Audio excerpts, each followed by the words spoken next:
Di langit di atas kota agung, semuanya terasa sangat sunyi. Mata semua orang tertuju pada dua sosok yang saling berhadapan, dan wajah mereka tampak sangat serius. Ayo serang bersama. Setelah hening sejenak, Yun Dongzheng melirik orang-orang di sekitarnya, lalu berbicara dengan suara rendah. Ledakan. Saat suaranya jatuh, puluhan aura dahsyat menyembur keluar dari tubuh puluhan orang tanpa ragu pada saat yang bersamaan, dan energi sejati yang dahsyat langsung memenuhi langit dan bumi, bercampur dengan kekuatan mental. Pemandangan ini sungguh menakjubkan. Segel Wuji. Telapak langit misterius. Segala sesuatu dihancurkan oleh pil. Petik 2, petik 2.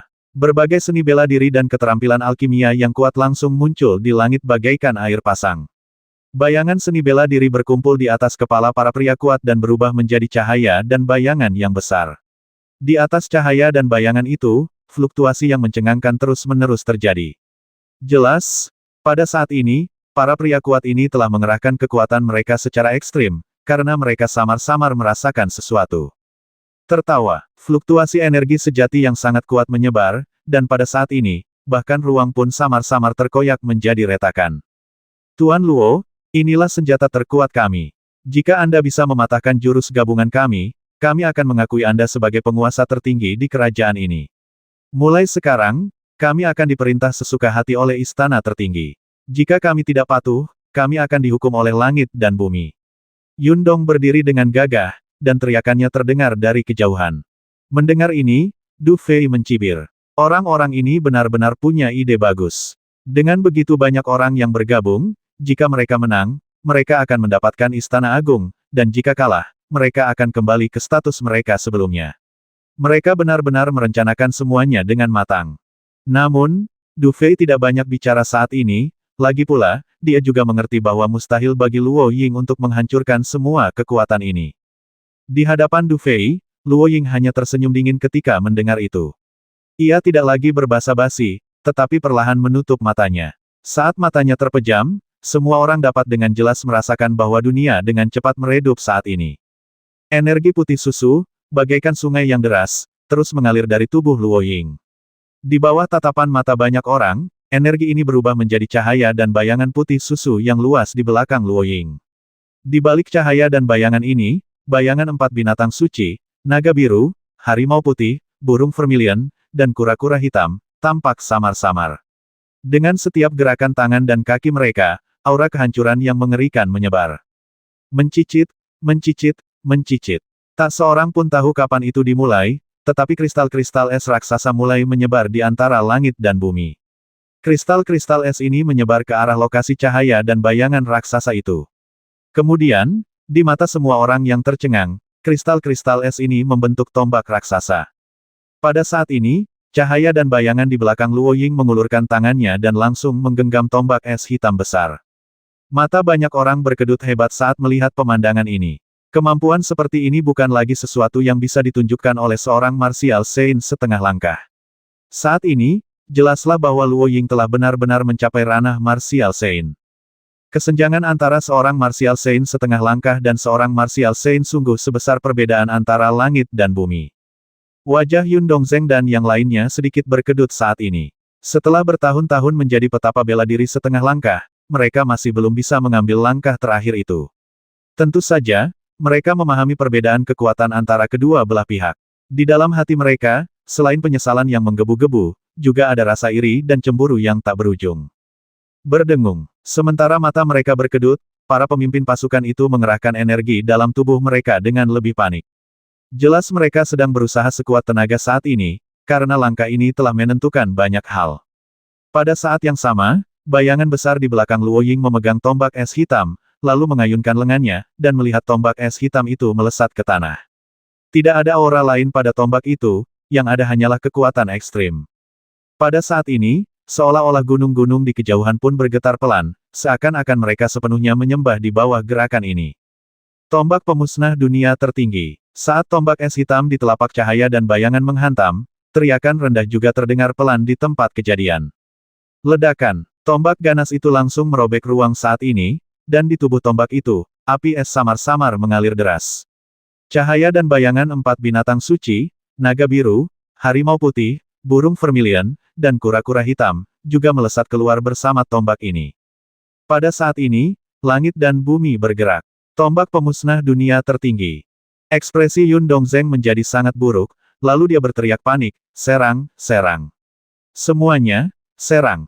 Bum bum bum. Saat berikutnya, puluhan keterampilan bela diri dan alkimia yang telah dipadatkan tetapi tidak dilepaskan tiba-tiba meraung ke depan, seperti belalang sembah yang mencoba menghentikan kereta perang, dan melesat ke tempat di mana tombak es hitam besar itu berada.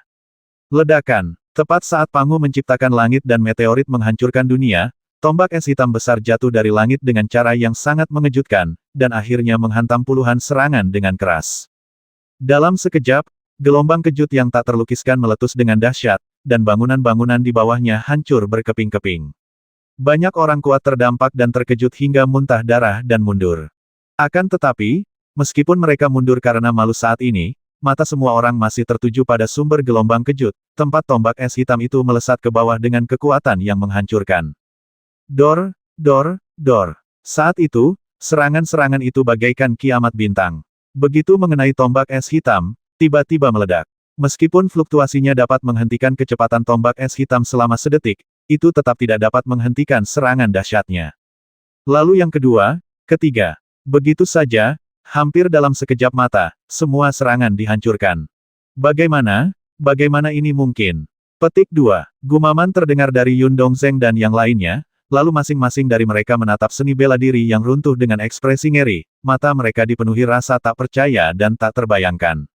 Dengan begitu banyak orang yang bekerja sama, mereka benar-benar bukan tandingan Luo Ying.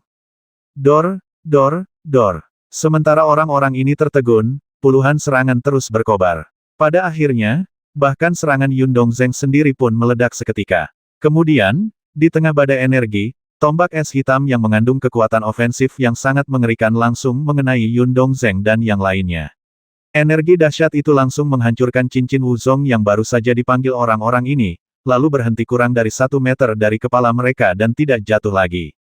Namun meski begitu, tekanan dan fluktuasi telah menyebabkan puluhan pria kuat yang mengambil tindakan gemetar, dan darah menyembur keluar seperti orang gila. Seluruh tempat itu hening sejenak. Luo Ying, yang berada di langit, memasang ekspresi samar di wajahnya. Ia menatap para penguasa di bawah yang tercengang dengan keterkejutan di mata mereka. Kemudian, sebuah suara dengan nada sarkasme langsung terdengar.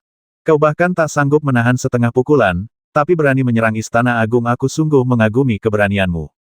Ketika suara Luo Ying terdengar, Yun Dongzheng dan yang lainnya yang awalnya linglung tiba-tiba terkejut. Melihat tombak es hitam yang melayang di atas kepala mereka, merasakan aura mengerikan yang terpancar darinya, Yun Dongzheng dan yang lainnya langsung berkeringat dingin.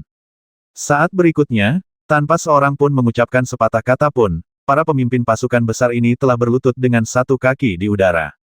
Dan orang-orang kuat yang mereka bawa juga langsung berlutut dalam sekejap. Segel dunia dan semua orang untuk melihat Yang Maha Kuasa. Banyak orang kuat dari Istana Agung menyaksikan pemandangan ini, banyak dari mereka menarik napas dalam-dalam di hati mereka, dan kemudian kebencian yang bersembunyi di hati mereka lenyap sepenuhnya. Kesuan dan Zhou Ying menggelengkan kepala dan mendesah pelan. Jelas mereka juga mengerti bahwa mulai hari ini, Luo Ying akan menjadi penguasa sejati alam penyegel. Luo Ying memandangi banyak sosok yang berlutut dengan satu kaki di udara. Ia hanya melambaikan tangannya sedikit, lalu melihat cahaya dan bayangan raksasa serta tombak es hitam menghilang bersamaan. Kemudian ia menggerakkan tubuhnya dan menghilang di antara langit dan bumi lagi. Melihat pemandangan ini, Du Fei tetap tanpa ekspresi di permukaan, tetapi dia tahu dalam hatinya bahwa alam Luo Ying mungkin sedang tidak stabil saat ini dan dia telah menghabiskan terlalu banyak energi, jadi dia bergegas kembali untuk memulihkan diri. Namun, tentu saja ia tidak akan mengungkapkan hal ini. Sebaliknya, ketika tidak ada yang bisa bereaksi, ia tersenyum tipis, lalu sebuah suara pelan terdengar di antara kerumunan, sekarang setelah kalian bertemu dengan Yang Maha Kuasa, kalian boleh pergi. Namun, meskipun Yang Maha Kuasa berhati baik, kita, sebagai bawahannya, tidak boleh terlalu mencolok. Setelah mengatakan itu, Du Fei memandang Yun Dongzheng dan yang lainnya seolah-olah dia sedang melihat sekelompok domba gemuk besar. Dengan naiknya penguasa tertinggi baru ke tahta, hadiah dan hal-hal lainnya tentu saja sangat dibutuhkan, bukan, kata Du Fei sambil tersenyum. Ya, itu kelalaian kami, kata Yun Dongzheng sambil menyeka keringat dingin di dahinya. Itu saja yang ingin kukatakan, tapi aku tidak perlu menjelaskan apa rencanamu dengan datang ke sini hari ini, Kan Supreme itu baik dan tidak akan merepotkanmu, jadi wajar saja aku tidak akan membuat Supreme marah. Tapi, kau harus mengganti barang-barang yang rusak di bawah, kan, kata Du Fei sambil tersenyum. Menatap kota agung yang sebagian besar telah hancur, Yundong berkeringat deras. Namun sesaat kemudian, ia menggertakkan gigi dan berkata, kompensasi. Kami akan memberi kompensasi. Kali ini, mereka benar-benar kehilangan istri dan tentara. Di aula yang sunyi, Du Fei bersandar malas di kursi yang luas, memandangi gulungan di tangannya. Gulungan itu berisi banyak informasi, tetapi bagi Du Fei saat ini, informasi itu tak banyak berguna. Ia lebih fokus mengingat adegan Luo Ying yang mencoba mencapai alam martial Sein. Adegan-adegan itu sangat berharga bagi Du Fei saat itu. Jika ia bisa memahami sesuatu darinya, mungkin ia juga bisa mengambil langkah terakhir dan langsung menuju alam martial Sein. Mengenai roh bela diri peninggalan dewa tertinggi penyegel alam, Du Fei tidak berniat menggunakannya saat ini. Ia memutuskan untuk menunggu hingga berhasil mencapai alam bela diri suci sebelum menggunakannya. Kamu mengalami masa-masa yang sangat mudah akhir-akhir ini. Sosok Luo Ying muncul di depan Du Fei pada suatu saat, dan dia menatap Du Fei dengan acuh tak acuh dan berbicara. Lihatlah yang maha kuasa. Ketika Du Fei melihat Luo Ying muncul, ekspresinya menjadi serius, lalu dia membungkuk hormat pada Luo Ying. Mendengar ini, wajah Luo Ying berubah marah, lalu ia berkata pelan, Du Fei, kalau bukan karenamu, aku tidak akan bisa duduk di posisi ini. Apa kita perlu terlalu teliti soal hubungan kita? Du Fei tersenyum dan berkata, bukan begitu. Menjadi penyegel tertinggi sejati adalah kemampuanmu sendiri, dan itu tidak ada hubungannya denganku. Anda, Luo Ying menatap Du Fei, tetapi setelah beberapa saat, ia mendesah pelan dan berkata, aku sekarang seorang martial Sein, yang bertanggung jawab atas Istana Agung. Tidak ada lagi perlawanan dari siapapun, baik dari dalam maupun luar. Dalam situasi seperti ini, apakah kau akan pergi? Ya, mendengar ini, wajah Du Fei menjadi sangat serius. Ia telah lama berkultivasi di sini, dan meskipun kekuatannya telah meningkat, ia belum mencapai tingkat yang diinginkannya. Oleh karena itu, mungkin dunia yang tersegel ini tidak lagi cocok untuknya. Terlebih lagi, sekarang setelah urusannya di sini selesai, sudah waktunya baginya untuk pergi. Aku sudah mengirim orang untuk memeriksa. Susunan teleportasi kembali ke benua Xuanwu telah dihancurkan sepenuhnya oleh Namong Mo. Bahkan jika aku sendiri yang bertindak, tidak ada cara untuk memperbaikinya. Karena dialah yang menghancurkan susunan teleportasi yang terletak di benua Xuanwu. Mungkin jika kau bisa kembali ke benua Xuanwu nanti, kau perlu memperbaiki susunan teleportasi yang lain. Luo Ying menghela napas dan berkata, jadi, jika kau ingin pergi, satu-satunya cara adalah menggunakan susunan teleportasi lain untuk pergi ke dunia kuno. Di sana kau mungkin menemukan jalan kembali ke benua Xuanwu. Sepertinya aku tidak punya pilihan, Du Fei mengangkat bahu, kalau begitu aku akan pergi ke alam kuno. Kalau begitu, kapan kamu berencana berangkat, tanya Luo Ying. Lebih cepat lebih baik, Du Fei merenung. Menurut Sang Agung Tua sebelum kematiannya, alam kuno adalah rumah legendaris dari 8 klan kuno. Dan sekarang, kabar bahwa ia memiliki 4 pil primordial surgawi dan bumi kemungkinan besar telah sampai ke telinga klan Ibel ekstrateritorial. Dan untuk menghadapinya, anggota klan Ibel ekstrateritorial yang tak terhitung jumlahnya pasti akan mengawasi jejaknya. Ia sendiri saat ini tidak mampu mengalahkan klan Ibel ekstrateritorial. Jika ia ingin melawan mereka, ia perlu meningkatkan kekuatannya dan mencari bantuan. 8 klan kuno, yang telah memberikan kontribusi besar dalam perang pemusnahan dunia, kemungkinan besar akan menjadi sekutu terbaiknya. Jadi saat ini, Du Fei agak tidak sabar. Bahkan dalam kondisi yang tepat, ia bisa pergi ke suku Tianfeng kuno dan mungkin meningkatkan kekuatannya. Kalau begitu, mari kita lakukan 3 hari kemudian. Luo Ying terdiam sejenak sebelum mendesah dan berkata, susunan teleportasi ke alam kuno hanya sekali pakai. Tak seorang pun dari Istana Agung kita pernah ke sana, jadi tak seorang pun tahu apa yang terjadi di dalam alam kuno itu. Bahkan jika aku ingin mengirim seseorang untuk membantumu, itu mungkin mustahil. Mendengar ini, Du Fei menggelengkan kepalanya dan berkata, Anda masih harus memimpin Istana Agung dan melenyapkan ibel-ibel ekstrateritorial yang bersembunyi di alam tersegel. Masalah ini sangat penting. Mungkin di masa depan, saya perlu mengandalkan kekuatan Istana Agung untuk berperang melawan klan ibel ekstrateritorial.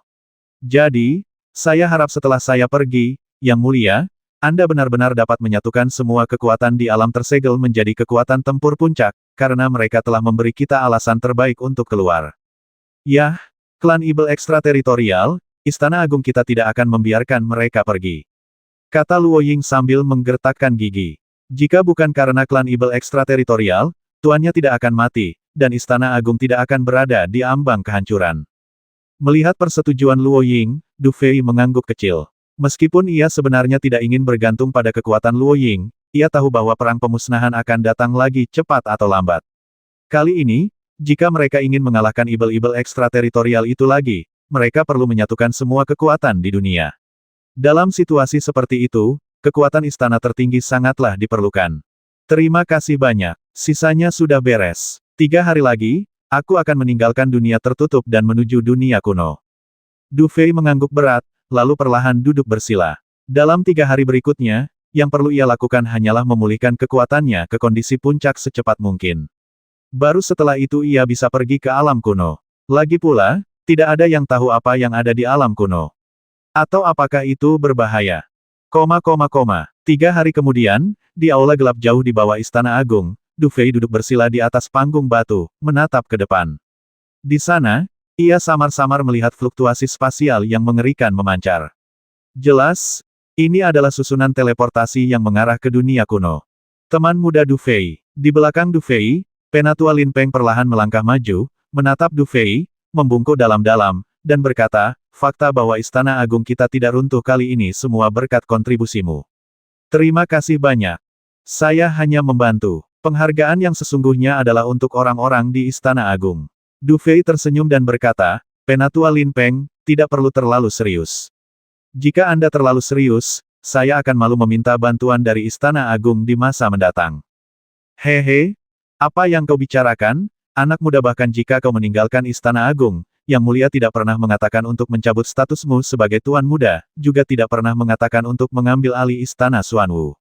Kapanpun kau kembali, posisi Tuan Muda akan tetap menjadi milikmu.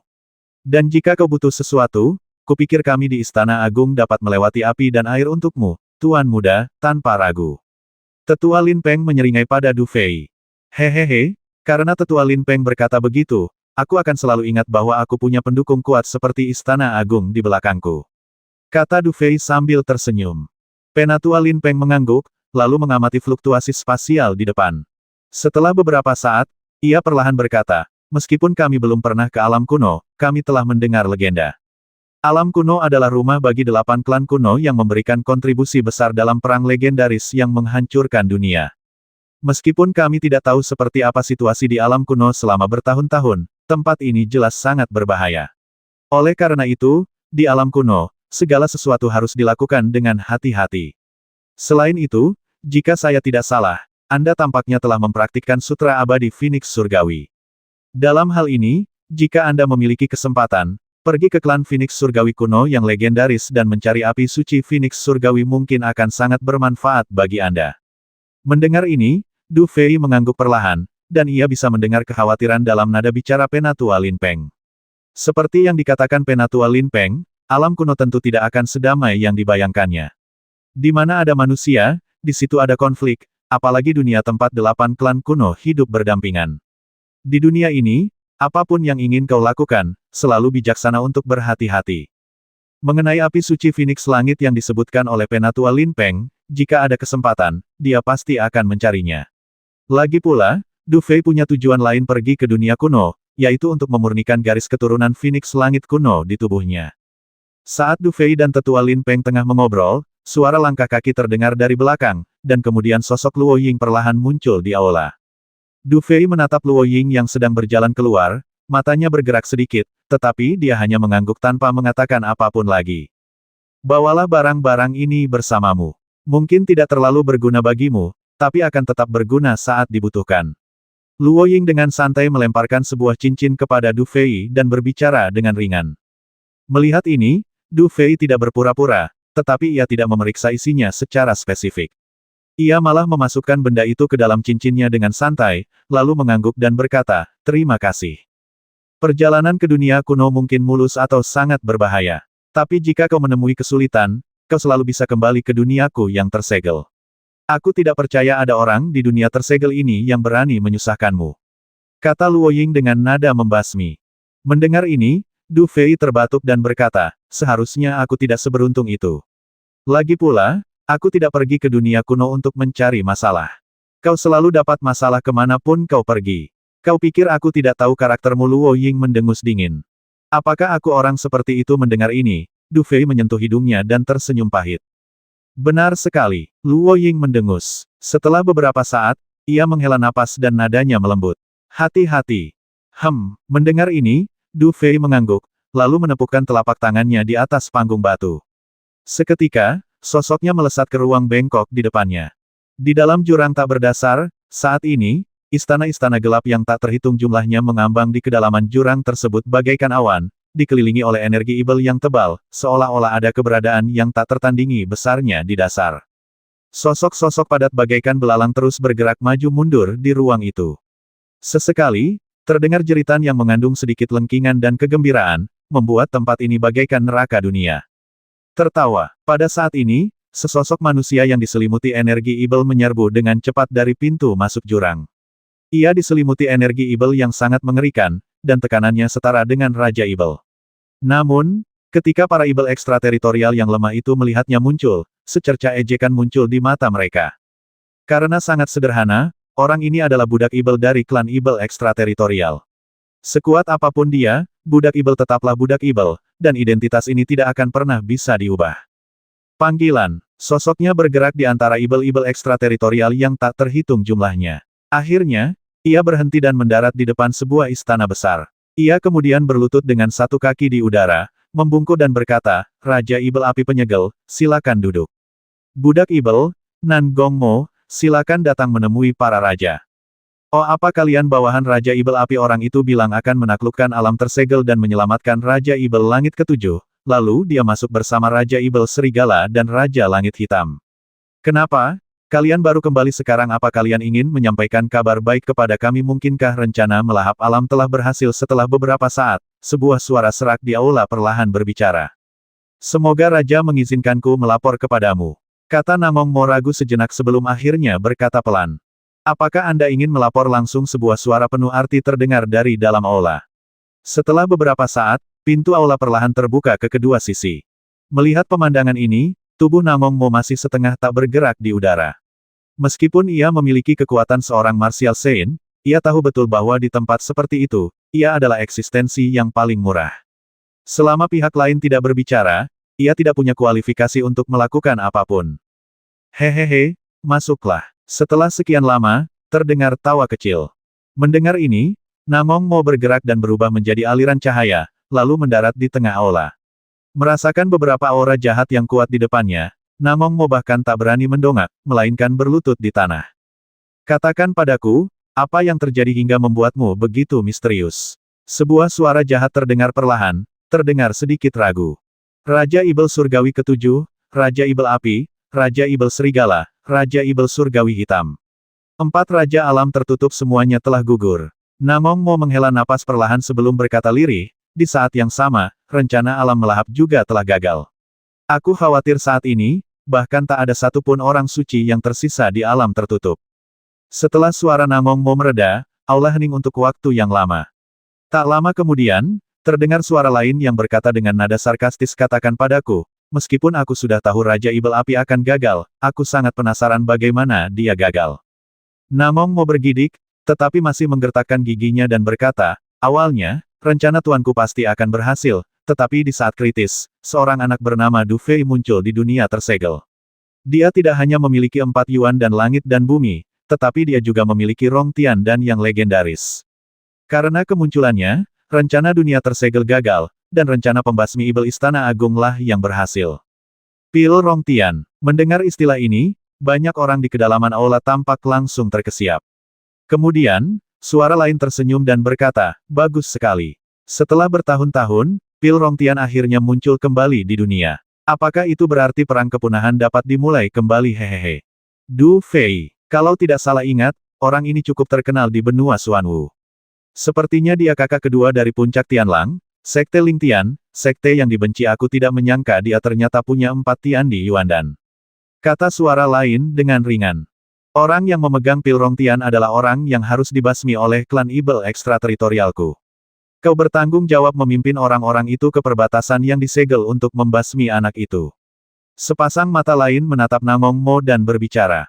Mendengar ini, Namong Mo ragu sejenak sebelum berkata dengan suara berat, "Raja-raja, di dalam alam tersegel, ada kekuatan yang disebut istana tertinggi. Alam tertutup istana tertinggi sangat kuat, mungkin berada di puncak alam bela diri suci tingkat kedua. Para raja terbasmi oleh gabungan kekuatan dirinya dan Du Fei. Namun, sebelum pergi, karena aku telah mengintai di sisinya selama bertahun-tahun, aku langsung menyerangnya. Lalu, dalam keputusasaan, aku merusak alam tersegel dan saluran transmisi ke benua Xuanwu sebelum pergi. Jadi, jika kalian ingin masuk, kemungkinan besar akan sangat sulit. Namun, aku tahu Du Fei pasti akan menemukan cara untuk meninggalkan alam tersegel dan kembali ke benua Xuanwu. Dan satu-satunya pilihannya saat ini adalah pergi ke alam kuno terlebih dahulu, lalu kembali ke benua Xuanwu. Dunia kuno. Apakah di sanalah orang-orang menyebalkan dari 8 klan kuno itu? Tinggal suara yang berbicara pertama berkata perlahan, "Bagus sekali, karena kau tahu di mana orang itu berada, maka aku akan mengirim 5 Raja Ibel Surgawi untuk membantumu mencekiknya. Inilah kesempatan yang kuberikan padamu. Jika kau berhasil, aku tidak akan mengejar apapun lagi dan akan menjadikanmu Raja Klanku. Jika kau gagal, aku tidak perlu memberitahumu hasilnya." Wajah Namong Mo bergetar, dan sesaat kemudian ia berlutut di tanah. "Terima kasih, Raja-Raja. Aku akan berusaha sebaik mungkin untuk menyelesaikan masalah besar ini demi klanku." Ini adalah area yang ditutupi hutan purba. Meskipun hutannya tidak terlalu tinggi, hutan ini dipenuhi dengan vitalitas surga dan bumi yang kaya. Di antara vitalitas surga dan bumi, terdapat pula energi suci surgawi. Hanya dengan bernapas ringan, orang-orang akan merasa seperti kembali ke zaman kuno, era dengan sumber daya budidaya yang sangat melimpah. Pada saat ini, di puncak bukit kecil di hutan purba ini, ruang tiba-tiba terdistorsi, dan sesosok kurus melangkah keluar. Ia kemudian melihat sekeliling, menikmati sinar matahari yang familiar sebelum menurunkan pandangannya ke cakrawala. Namun, ia tidak melihat tanda-tanda kehidupan manusia. Apakah ini yang disebut dunia kuno? Gumam Du Fei sambil mengamati area ini. Di saluran luar angkasa, Du Fei sebenarnya tidak tahu sudah berapa lama dia berada di sana, tetapi rasanya seperti sekejap mata, dan dia tiba di area baru ini. Namun, melihat pemandangan di sekitarnya, Du Fei tidak yakin apakah dia telah berhasil tiba di dunia kuno yang legendaris, karena jika seseorang mengatakan kepadanya bahwa ini adalah benua Xuanwu, Du Fei tidak akan menganggapnya aneh. "Xiao Bai, saatnya keluar." Du Fei terdiam sesaat sebelum berbicara. "Ya, Guru." Mendengar ini, Xiao Bai segera melesat keluar, meregangkan tubuhnya, lalu duduk bersila di bahu Du Fei. "Katakan padaku, apakah ini dunia kuno, atau kita sudah kembali ke benua Xuanwu?" tanya Du Fei ragu-ragu. Setelah mendengar kata-kata Du Fei, Xiao Bai memejamkan mata sejenak, lalu tampak menghela napas lega. Ia tersenyum dan berkata, "Tuan, ini bukan dunia yang tersegel, juga bukan benua Xuanwu, jadi kita seharusnya benar. Kita telah tiba di dunia kuno, dan..." Lalu apa? Du Fei menghela napas lega ketika mendengarnya, lalu bertanya dengan sedikit kebingungan. "Lagi pula, samar-samar aku mencium aroma seseorang yang kau kenal, Tuan." Xiao Bai tampak berbicara dengan agak enggan. "Kenalan siapa?" Du Fei mengerutkan kening. Mungkinkah dia punya kenalan di dunia kuno ini? Seharusnya itu bau rubah berekor 9 dan harimau bulat kecil. Xiao Bai terdiam sejenak, lalu berbicara dengan sedikit ragu. Xiao Ran dan Xiao Hu mendengar ini, wajah Du Fei menunjukkan senyum. Setelah datang ke dunia kuno ini, dia sempat bingung harus berbuat apa, tetapi sepertinya menemukan Xiao Ran dan Xiao Hu terlebih dahulu adalah pilihan yang tepat. "Bisakah kau merasakan di mana mereka sekarang?" Du Fei menatap Xiao Bai dengan mata lembut dan berbicara dengan sedikit harapan. "Yah, untuk saat ini aku tidak bisa merasakannya. Hanya saja aku beruntung bisa merasakan napas halus mereka," jelas Xiao Bai. "Lalu jika kita ingin menemukan mereka, bagaimana caranya?" tanya Du Fei tanpa menyerah. Aku tidak terlalu familiar dengan dunia kuno, tapi aku tahu kalau dunia kuno itu seharusnya tempat tinggal 8 klan kuno, dan masing-masing klan menempati satu sisi. Karena rubah langit berekor 9 itu adalah anggota klan rubah ibel kuno, dan klan rubah ibel kuno itu adalah salah satu dari 8 klan kuno, maka klan rubah ibel kuno itu seharusnya punya wilayah di dunia kuno ini. Selama aku pergi ke sana, seharusnya tidak sulit bagiku untuk menemukan rubah langit berekor 9 itu. Lagi pula, seharusnya tidak banyak makhluk seperti itu, bahkan di klan rubah ibel kuno. Xiao Bai mendengus dan berbicara pelan. "Memang itu satu-satunya cara saat ini. Du Fei mengangguk dan berkata lembut, bagaimana kalau kita pergi? Kita bisa pergi, tapi masalahnya, aku tidak tahu arahnya. Xiao Bai terdiam sejenak, lalu mengangkat bahu tak berdaya dan berbicara sementara Du Fei tertegun. Hutan purba yang sunyi itu sangat luas. Di dunia kuno ini, siang dan malam berganti seperti benua Xuanwu. Seolah-olah dunia kuno ini dan benua Xuanwu berada di alam yang sama. Hal ini juga telah dikonfirmasi oleh Xiao Bai, tetapi bahkan Xiao Bai saat ini tidak dapat memahami bagaimana dunia kuno ini dapat hidup berdampingan dengan benua Xuanwu. Pada periode waktu berikutnya, Du Fei tidak terburu-buru untuk bepergian, melainkan berjalan perlahan melintasi benua Xuanwu. Meskipun sesekali bertemu monster atau sejenisnya, ia memilih untuk mundur sementara dan tidak berkonflik dengan monster-monster tersebut. Selama kurun waktu ini, Du Fei masih diam-diam merenungkan kejadian ketika Luo Ying menerobos ke alam martial Sein hari itu, terus-menerus membawa pikirannya kembali ke perasaan hari itu, mencoba mencari kesempatan untuk menerobos ke alam martial Sein. Du Fei tahu bahwa kesempatan ini sangat penting. Ia hanya setengah langkah lagi untuk memasuki alam bela diri suci. Namun, jarak setengah langkah ini selalu membuat banyak sekali prajurit kuat gentar. Banyak prajurit kuat yang tak terhitung jumlahnya tidak mampu mengambil setengah langkah terakhir itu, dan hanya bisa berharap suatu hari nanti mereka akan cukup beruntung untuk mendapatkan kesempatan dan akhirnya memasuki alam bela diri suci. Namun, setengah langkah terakhir ini tidak mudah untuk dilakukan. Meskipun Du Fei telah mencari perasaan ini, jelas bahwa dia tidak bisa mendapatkannya sekarang, dan tidak ada yang bisa dia lakukan. Dengan kondisi pikiran seperti ini, Du Fei tidak terburu-buru untuk melakukan apapun saat ini. Sebaliknya, ia menikmati waktu langka ini sambil berpikir. Begitulah, ia terus berjalan di hutan purba ini, entah sudah berapa hari ia berjalan. Namun suatu hari, Du Fei tiba-tiba merasakan sedikit getaran di hatinya, dan perasaan yang sangat misterius muncul di hatinya, bagaikan kilasan inspirasi, membuatnya seolah-olah telah melihat sekilas dunia baru saat ini. Memanggil, sosok Xiao Bai juga langsung melesat keluar, menatap Du Fei dengan tatapan aneh. Pada saat ini, di belakang Du Fei, tanpa stimulasi khusus darinya, energi sejati dan kekuatan mental menyatu dengan cara yang sangat misterius. Pada saat ini, seolah-olah ada sepasang sayap cahaya di belakang Du Fei, sayap kiri adalah Yin, dan sayap kanan adalah Yang. Perubahan Yin dan Yang sungguh misterius. Guru, waktunya telah tiba. Xiao Bai menarik napas dalam-dalam sebelum berbicara sambil mendesah. Ia tahu persis berapa lama Du Fei telah menunggu kesempatan ini, dan ia pun telah menantikannya. Namun, ia tak pernah menyangka bahwa kesempatan bagi Du Fei untuk mengambil langkah terakhir akan tiba-tiba datang di saat yang tak terduga ini. Apakah waktunya tepat? Du Fei jelas sedang melamun saat ini. Mendengar ini, dia menatap Xiao Bai dengan ekspresi terkejut di wajahnya. Ya, waktunya telah tiba untuk menerobos ke alam martial Sein, dan dengan kekuatanmu, bahkan dua dari kalian bisa mencapai kesucian pada saat yang sama. Tuan, cepat dan keluarkan peti mati giok suci surgawi. Xiao Bai meraung frustrasi. Rupanya, ia juga mengerti bahwa kesempatan seperti itu akan cepat berlalu. Jika seseorang tidak berhati-hati, hasil akhirnya mungkin adalah ia tidak akan pernah memiliki harapan untuk menerobos ke alam martial Sein seumur hidup ini. Mendengar ini, Du Fei benar-benar tersadar dan akhirnya mengerti sumber perasaan misteriusnya. Perasaan ini memberitahunya bahwa kesempatan yang ditunggu-tunggunya akhirnya tiba. Meskipun agak aneh, dia tidak boleh melewatkannya apapun yang terjadi. Ledakan. Detik berikutnya, Du Fei tanpa ragu-ragu, langsung mengayunkan tangannya, mengeluarkan peti mati giok suci surgawi, dan membantingnya ke tanah. Ketika peti mati giok suci surgawi muncul, aura samar-samar dari segala arah terpancar dan berkumpul.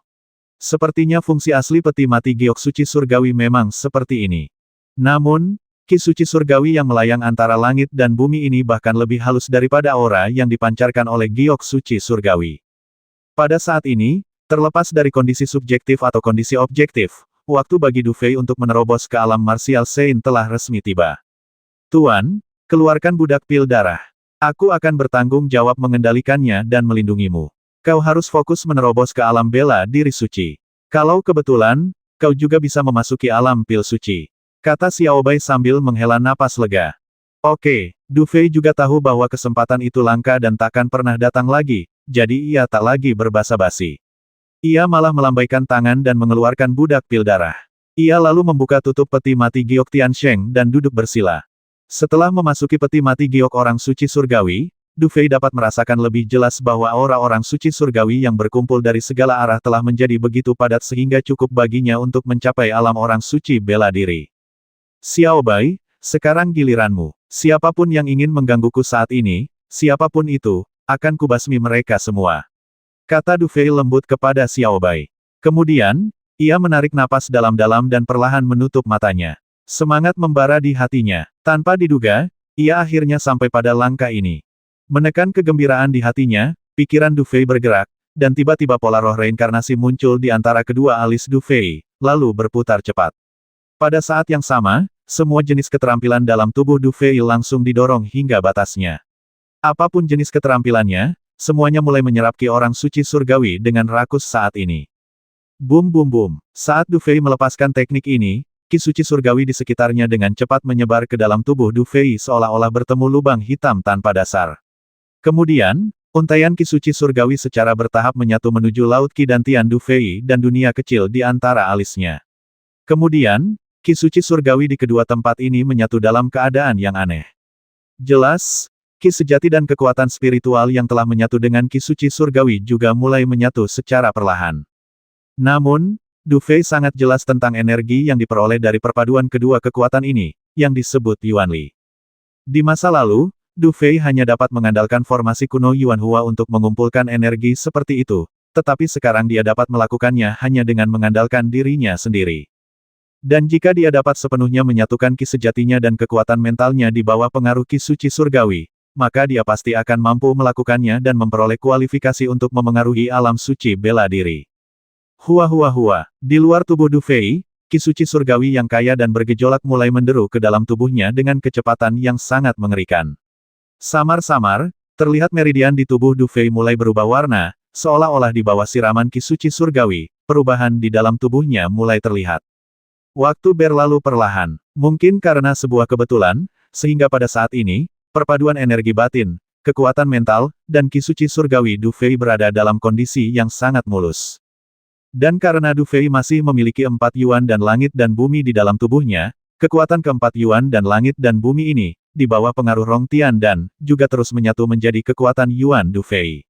Sejak saat itu, keempat Yuan dan langit dan bumi ini mulai menyatu dengan Du Fei, sepenuhnya tak terpisahkan. Xiao Bai, berdiri di atas budak pil darah, menatap Du Fei yang sedang berkultivasi, dengan sedikit antisipasi di wajahnya.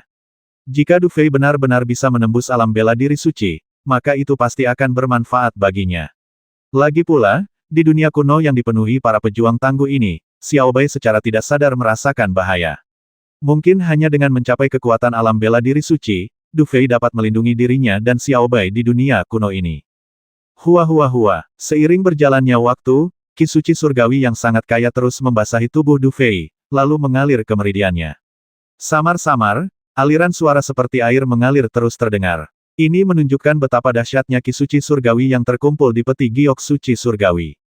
Di bawah naungan energi alam yang kaya, tekanan yang sangat besar mulai menyebar dari permukaan tubuh Du Fei, dan kemudian tekanan ini menyebar ke lingkungan sekitar dalam gelombang seperti Polandia.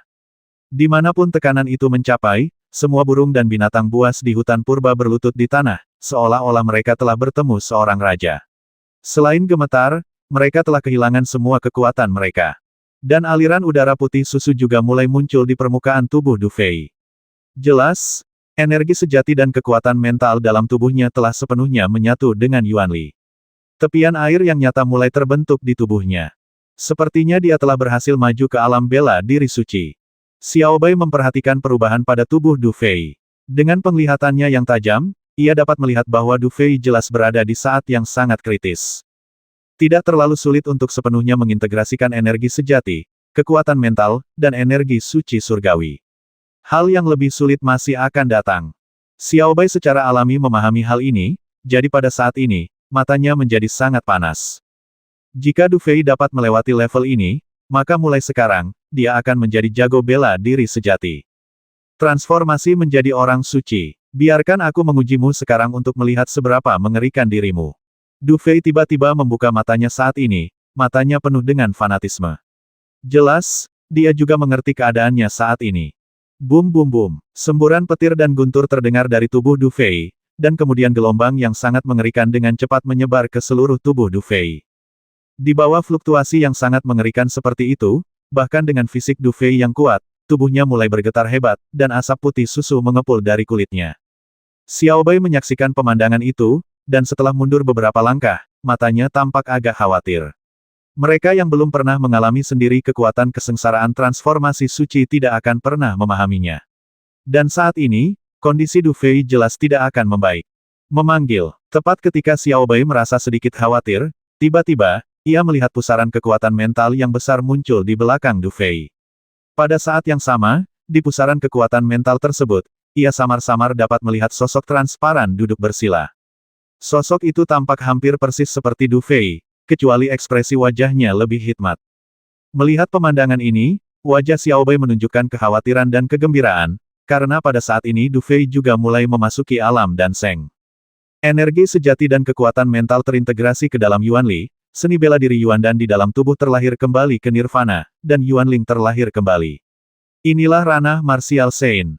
Kekuatan mental dan energi sejati menyatu menjadi telekinesis, dunia kecil di antara kedua alis hancur, dan tubuh telekinetik pun terbentuk. Inilah alam dan Seng. Kedua alam kesucian ini bisa dikatakan mengarah pada tujuan yang sama, atau bisa dikatakan sama sekali berbeda. Namun, bagaimanapun juga, jarang ada orang di dunia ini yang mencapai keduanya. Tahukah Anda, mampu mencapai kesucian melalui satu jalan saja sudah merupakan kejeniusan yang langka di dunia. Dan mencapai kesucian melalui dua jalan sungguh tak terbayangkan. Dan jelaslah bahwa Du Fei sedang mencoba mencapai level ini saat ini. Untungnya, terobosan dalam dao alkimia umumnya bergantung pada keberuntungan, dan tidak ada hal-hal yang menyusahkan seperti kesulitan dao bela diri untuk menembus sekte atau menjadi orang suci. Namun, meskipun demikian, ketika menghadapi kesulitan menjadi orang suci, Du Fei masih harus mencurahkan hampir separuh pikirannya untuk menempa tubuh batinnya, jadi itu tidak mudah. Ketika tubuh pikiran pertama kali muncul, kulit Du Fei berubah menjadi merah tua, dan kesengsaraan suci di dalam dirinya jelas telah meletus sepenuhnya pada saat itu. Bahkan Xiao Bai dapat merasakan bahwa aura Du Fei tampak sedikit berfluktuasi saat ini, tetapi dengan cepat menjadi stabil. Api tak kasat mata mulai muncul dari meridian Du Fei, tiba-tiba muncul dari titik manapun di sepanjang meridian, mengancam akan membakarnya hingga menjadi debu.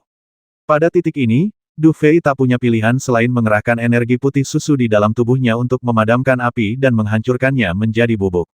Namun, perilaku ini justru membuat kekuatan Du Fei semakin kuat.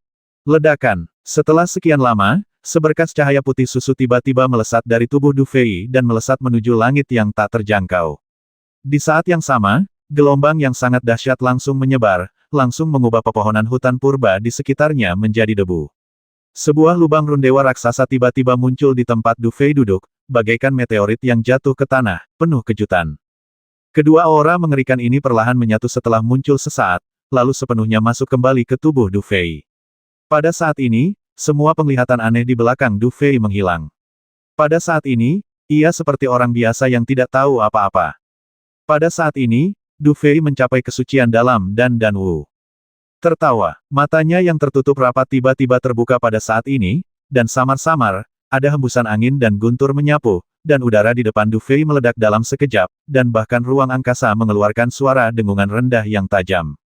Retakan, Du Fei mengulurkan telapak tangannya dan dengan lembut mengepalkannya ke depan. Dalam sekejap, ruang di telapak tangannya hancur berkeping-keping.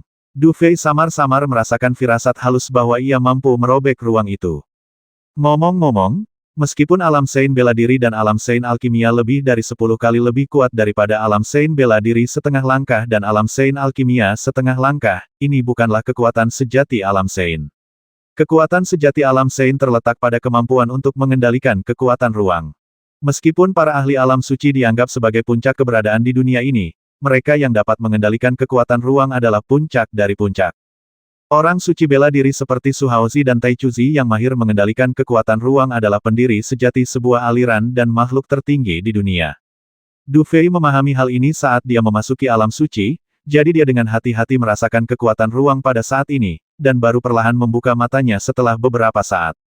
Saat ini, dia baru saja memasuki alam suci, dan mampu memahami jejak kekuatan spasial ini sudah menjadi batasnya. Dan jika dia terus berkembang dengan mantap di masa depan, dia mungkin juga bisa mencapai titik mengendalikan kekuatan spasial. Namun, masih terlalu dini untuk mengatakannya sekarang. Lagi pula, Du Fei baru saja memasuki alam suci. Terima kasih. Du Fei menatap Xiao Bai, yang kini dipenuhi kegembiraan, dan mengangguk perlahan sebelum berbicara. Bagus sekali. Xiao Bai juga bersemangat saat itu. Sekarang guruku telah mencapai tingkat suci melalui kultivasi ganda, hanya sedikit orang di dunia ini yang bisa menandingimu. Selanjutnya, ayo kita rampok roh-roh bela diri. 8 suku kuno telah diwariskan dari zaman kuno hingga saat ini, jadi pasti ada roh-roh bela diri di antara mereka. Jika kita merebut sebanyak mungkin, itu akan mempercepat pemulihanku.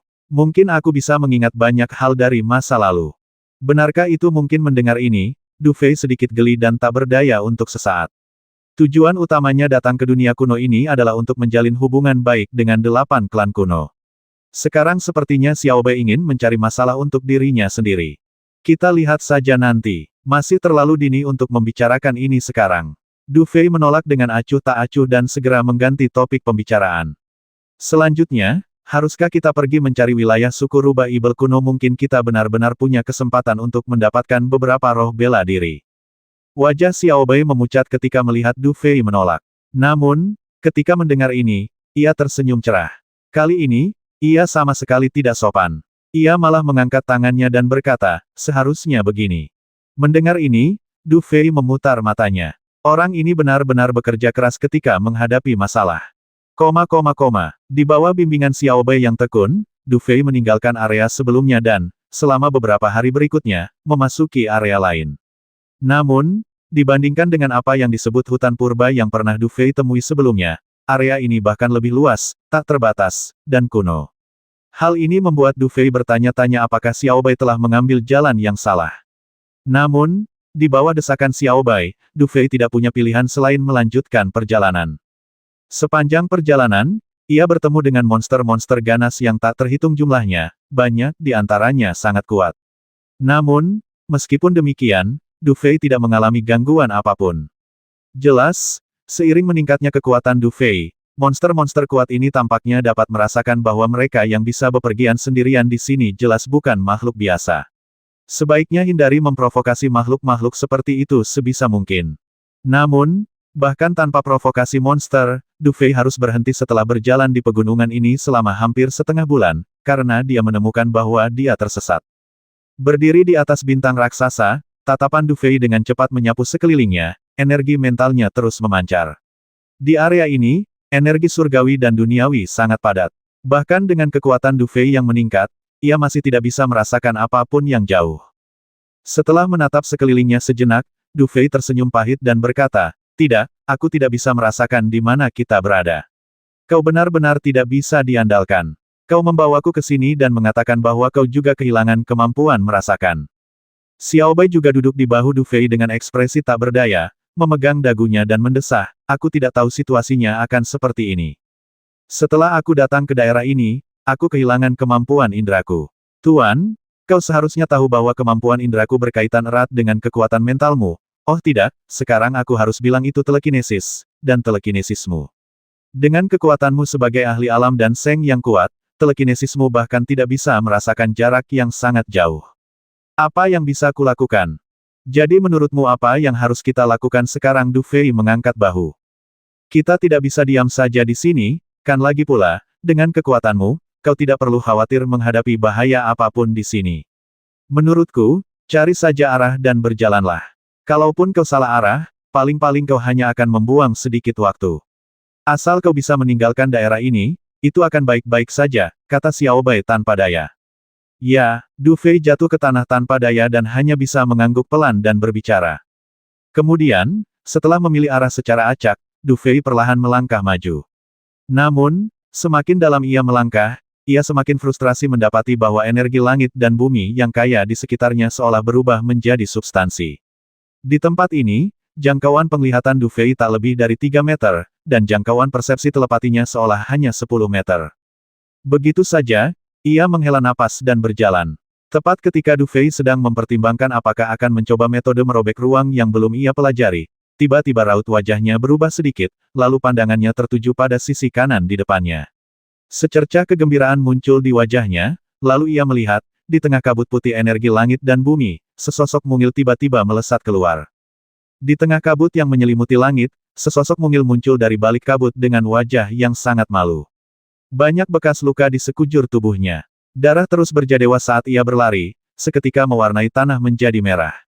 Suas-huas-hua. Tepat saat sosok mungil itu berlari cepat, terdengar suara angin bertiup dari belakang, lalu beberapa bayangan hitam melesat keluar dengan cepat, dan hawa dingin membasmi menyelimuti sosok mungil itu.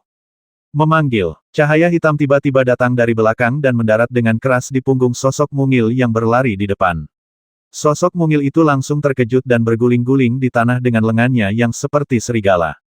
Namun, meski begitu, ia masih berjuang untuk bangun, menggertakkan giginya.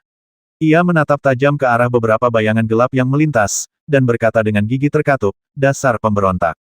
Kalau ketua klan tahu, dia akan membuatmu hidup lebih buruk daripada mati. Dia bahkan tidak bisa melindungi dirinya sendiri, dan dia masih ingin berurusan dengan kita. Salah satu dari beberapa bayangan hitam itu mencibir, lalu dia terlihat melambaikan tangannya dengan santai, dan tiba-tiba sebuah cahaya perak menyambar, langsung menutupi tempat sosok mungil itu berada. Ketika gadis mungil itu melihat pemandangan ini, wajahnya langsung memucat, dan matanya dipenuhi keputusasaan.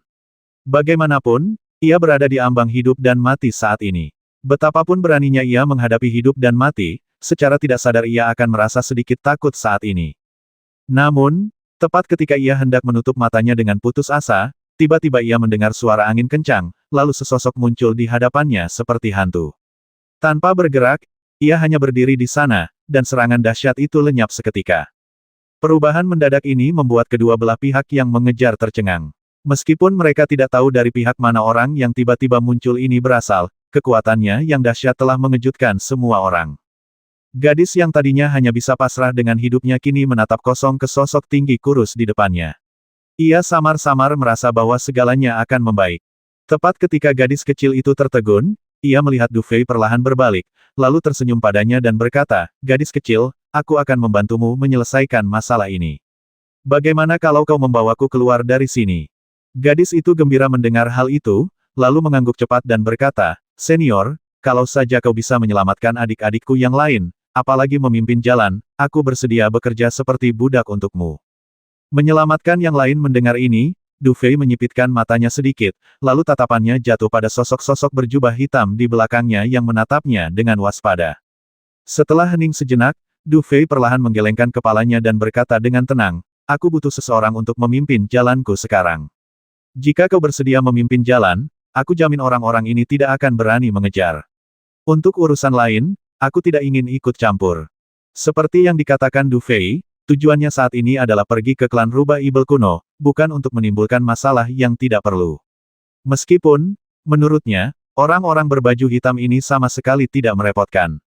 Mendengar Du Fei mengatakan ini, para pria berbaju hitam mengira Du Fei ketakutan. Salah satu pemimpin mencibir dan berkata, "Wah, meskipun aku tidak tahu siapa kau, lebih baik kau tidak ikut campur dalam urusan klan Rubah Ibel kuno kita." Oh, suku Rubah Ibel kuno. Mendengar ini, Du Fei sedikit terkejut, dan ekspresi aneh muncul di wajahnya. Matanya perlahan tertuju pada gadis di tanah, mengerutkan kening dan berkata, "Apakah mereka benar-benar dari suku Rubah Ibel kuno?" Ya, meskipun gadis itu tidak mau, dia hanya bisa menggertakkan giginya dan berbicara. "Bagaimana denganmu dari 8 klan kuno mana kamu berasal?" tanya Du Fei sambil tersenyum. Suasana hatinya sedang sangat baik sekarang. "Aku juga dari klan Rubah Ibel kuno," kata gadis itu lembut. Mendengar ini, Du Fei sedikit terkejut, lalu mengerutkan kening. Ternyata ada hal seperti itu. Orang-orang dari klan Rubah Ibel kuno sedang memburu orang-orang dari klan Rubah Ibel kuno. Situasi ini sangat menarik. "Oke, katakan padaku, apa maksudmu ketika kau bilang ketua klan tidak akan membiarkan mereka pergi? Apakah ada pertikaian internal di antara klan Rubah Ibel kunomu?" tanya Du Fei ringan. Mendengar hal itu, wajah gadis itu menunjukkan sedikit kemarahan, dan dia berkata dengan marah, "Ini bukan konflik internal, tetapi orang-orang ini ingin memberontak. Jiang Ning, kalau kau ceritakan urusan suku kita kepada orang luar, meskipun kami tidak membasmimu, aku khawatir ketua suku yang kau sebutkan itu tidak akan membiarkanmu pergi," kan tanya salah satu pria berpakaian hitam dengan raut wajah sinis. "Dukun!" Du Fei tiba-tiba berteriak, tetapi tanpa bergerak sedikit pun, pria yang berbicara itu menggigil dan menyemburkan seteguk darah. Setelah terhuyung mundur beberapa langkah, ia mendongak ke arah Du Fei, dengan ekspresi tak percaya di wajahnya. Seorang prajurit yang kuat. Begitu kata-kata ini keluar, bukan hanya dirinya sendiri, tetapi bahkan beberapa pria berbaju hitam di depannya merasakan hawa dingin di sekujur tubuh mereka. Tidak banyak orang kuat setingkat ini, bahkan di klan rubah ibel kuno mereka, dan menghadapi keberadaan seperti itu, mereka, para antek, tidak memiliki kualifikasi untuk menghadapinya secara langsung. Senior, aku tahu kau bisa menyelamatkan adik-adikku, kau pasti bisa. Melihat Du Fei beraksi, gadis bernama Jiang Ning itu berbicara dengan lembut.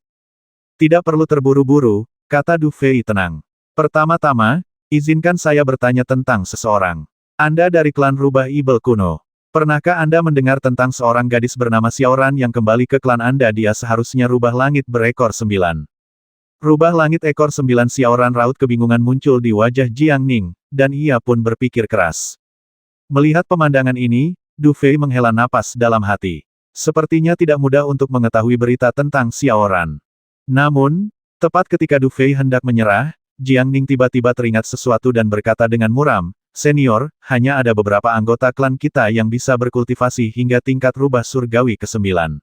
Namun, beberapa tetua dan ketua klan tidak dipanggil dengan nama ini. Namun, ketua klan baru saja kembali ke klan belum lama ini." Rubah langit ekor 9 yang baru saja kembali ke suku belum lama ini mendengar ini, pupil mata Du Fei sedikit mengecil, lalu tanpa sadar ia mengangguk. Hanya dari beberapa patah kata Jiang Ning, Du Fei tahu di pihak mana ia harus berdiri. Karena itu, setelah hening sejenak, Du Fei berkata dengan tenang bahwa aku ke sukumu untuk bertemu dengan ketua sukumu. Mungkin dia teman lamaku. Selama kau menyetujui syarat ini, aku akan membantu menyelamatkannya. Mendengar ini, Jiang Ning ragu sejenak. Kondisi ini bukanlah sesuatu yang bisa ia putuskan, tetapi jika ia tidak setuju saat ini, ia tahu bahwa senior di depannya ini mungkin tidak akan mudah bergerak. Jadi, meskipun sulit, ia mengangguk perlahan. Kau bahkan ikut campur dalam urusan klan rubah ibel kunoku. Wah, kau akan menyesal. Akan kubuat kau menyesal datang ke dunia ini. Melihat Du Fei telah memilih untuk bertarung di pihak Jiang Ning, para prajurit berbaju hitam tahu bahwa membasmi Jiang Ning di sini mustahil. Mereka mengayunkan tangan mereka bersamaan, memancarkan cahaya perak, dan dengan cepat melesat ke belakang. Mendengus. Du Fei mendengus dingin, tanpa bergerak sedikit pun, ia melihat cahaya perak itu bergetar dan terbang mundur ke arah asalnya. Kemudian, sosok-sosok yang hendak melarikan diri sedikit gemetar bersamaan, darah mengucur dari alis mereka, dan tubuh mereka pun ambruk ke tanah. Perubahan mendadak ini terjadi dalam sekejap. Jiang Ning tercengang. Ia jelas tidak menyangka sekelompok pria kuat yang mengejarnya bisa dibasmi dengan mudah oleh Du Fei. Gadis kecil, namamu Jiang Ning? Du Fei menoleh ke arah gadis yang sedikit tertegun saat itu dan berkata dengan ringan. Ya, senior. Jiang Ning menatap Du Fei dengan takut-takut. Jelas, cara Du Fei saat ini sudah cukup untuk membuatnya takut, bahkan dirinya sendiri yang meminta bantuan. Panggil saja aku Du Fei. Asal kau menepati janjimu padaku, bawalah aku untuk menyelamatkan adik-adikmu sekarang juga, kata Du Fei sambil tersenyum. Mendengar ini, wajah Jiang Ning berbinar terkejut. Namun, setelah ragu sejenak, ia berbisik, Senior Du Fei, saya sangat senang Anda bersedia membantu. Tapi, orang-orang yang menangkap saudari-saudari saya adalah anggota kuat dari garis keturunan rubah hitam. Ada dua tetua dari garis keturunan rubah hitam yang sangat kuat, keduanya berada di tingkat martial Sein.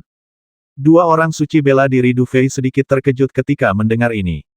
Klan rubah ibel kuno ini memang salah satu dari 8 klan kuno.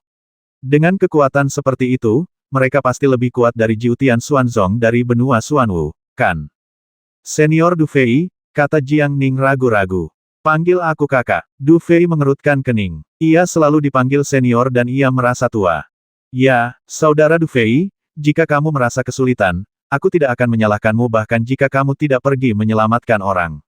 Lagi pula, aku tidak menjelaskannya dengan jelas tadi. Kata Jiang Ning sedikit gugup. Pimpin jalan. Du Fei mengerutkan kening dan berkata dengan tenang, aku hanya ingin melihat kemampuan apa yang dimiliki Santo bela diri kuno ini. Lagi pula, aku sangat ingin bertemu dengan pemimpin klanmu. Karena kalian adalah orang-orangnya, aku bisa membantunya dengan menyelamatkannya, kan? Ini adalah ruang terbuka yang terletak di antara pegunungan, diselimuti kabut tebal. Di tengahnya, beberapa api unggun menyala, menarik perhatian. Di atas pepohonan yang mengelilingi api unggun, samar-samar terlihat sosok-sosok berjubah hitam, Tatapan mereka terus-menerus mengamati sekeliling, seolah kabut yang mengganggu itu tak berpengaruh pada mereka. Di tengah lapangan terbuka, puluhan sosok terbanting ke tanah dalam kondisi yang sangat menyedihkan. Wajah mereka sangat pucat dan tubuh mereka berlumuran darah. Jelas, mereka baru saja kalah dalam pertempuran berdarah, lalu seseorang memberlakukan semacam pembatasan kelas 1 pada mereka, yang tidak membuahkan hasil yang baik. Di barisan terdepan, berdirilah sesosok tubuh yang sangat ramping. Seluruh tubuhnya berlumuran darah, dan terdapat luka besar di bahunya. Sebuah rantai hitam menembus luka tersebut dan melilit tubuhnya. Saat ia sedikit gemetar, rantai itu berkontraksi, menyebabkan sedikit rasa sakit muncul di wajah cantiknya.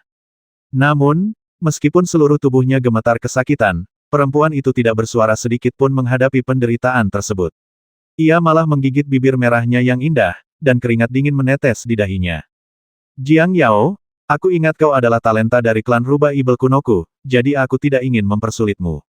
Selama kau setuju untuk mengikutiku kembali ke klan, saat upacara nanti, kau hanya perlu mengatakan bahwa gadis kecil kurus yang berlari kembali itu tidak memenuhi syarat untuk mewarisi posisi ketua klan. Setelah itu, aku berjanji padamu bahwa kau akan menjadi kepala garis keturunan Rubah Putih. Bagaimana di tepi api unggun, dua lelaki tua berjubah hitam menatap Jiang Yao di depan mereka dengan tatapan aneh, dan makna aneh terpancar di kedalaman mata mereka, tetapi jelas bahwa kedua lelaki tua itu juga mengerti bahwa ini bukan saatnya untuk melakukan sesuatu, jadi mereka hanya tersenyum dan berbicara. Tidak tahu malu. Mendengar ini, gadis bernama Jiang Yao mengumpat dan mencibir kedua tetua rubah hitam. Sang patriark ditakdirkan menjadi pemimpin tertinggi klan Rubah Ibel kuno kita. Kalian pikir kalian bisa menggoyahkan posisi patriark itu hanya angan-angan. Hehehe, gadis kecil yang entah sudah berapa tahun menghilang, sekarang kembali dan ingin menjadi pemimpin klan Rubah Ibel kunoku. Kurasa yang sedang bermimpi itu bukan aku, tapi kalian para rubah putih, kan, kata tetua rubah hitam yang berbicara di awal dengan nada sarkastis. Selama ribuan tahun, garis keturunan rubah hitam dan rubah putih kita hidup damai. Begitu gadis kecil ini kembali, dia ingin menyatukan kedua garis keturunan dan naik ke posisi pemimpin klan. Bagaimana mungkin hal seperti itu bisa sesederhana itu? Apa dia pikir garis keturunan rubah hitam kita hanyalah patung tanah? Lihat tetua lain mencibir. Sang patriark ditunjuk sebagai patriark muda oleh patriark tua 1000 tahun yang lalu, dan seharusnya dia mewarisi posisi patriark. Sekarang, sang patriark baru saja pergi mencari pengalaman, tetapi kalian malah mencoba memecah belah klan Rubah Ibel kuno. Kalian pantas mati. Gerutu Jiang Yao sambil menggertakkan giginya.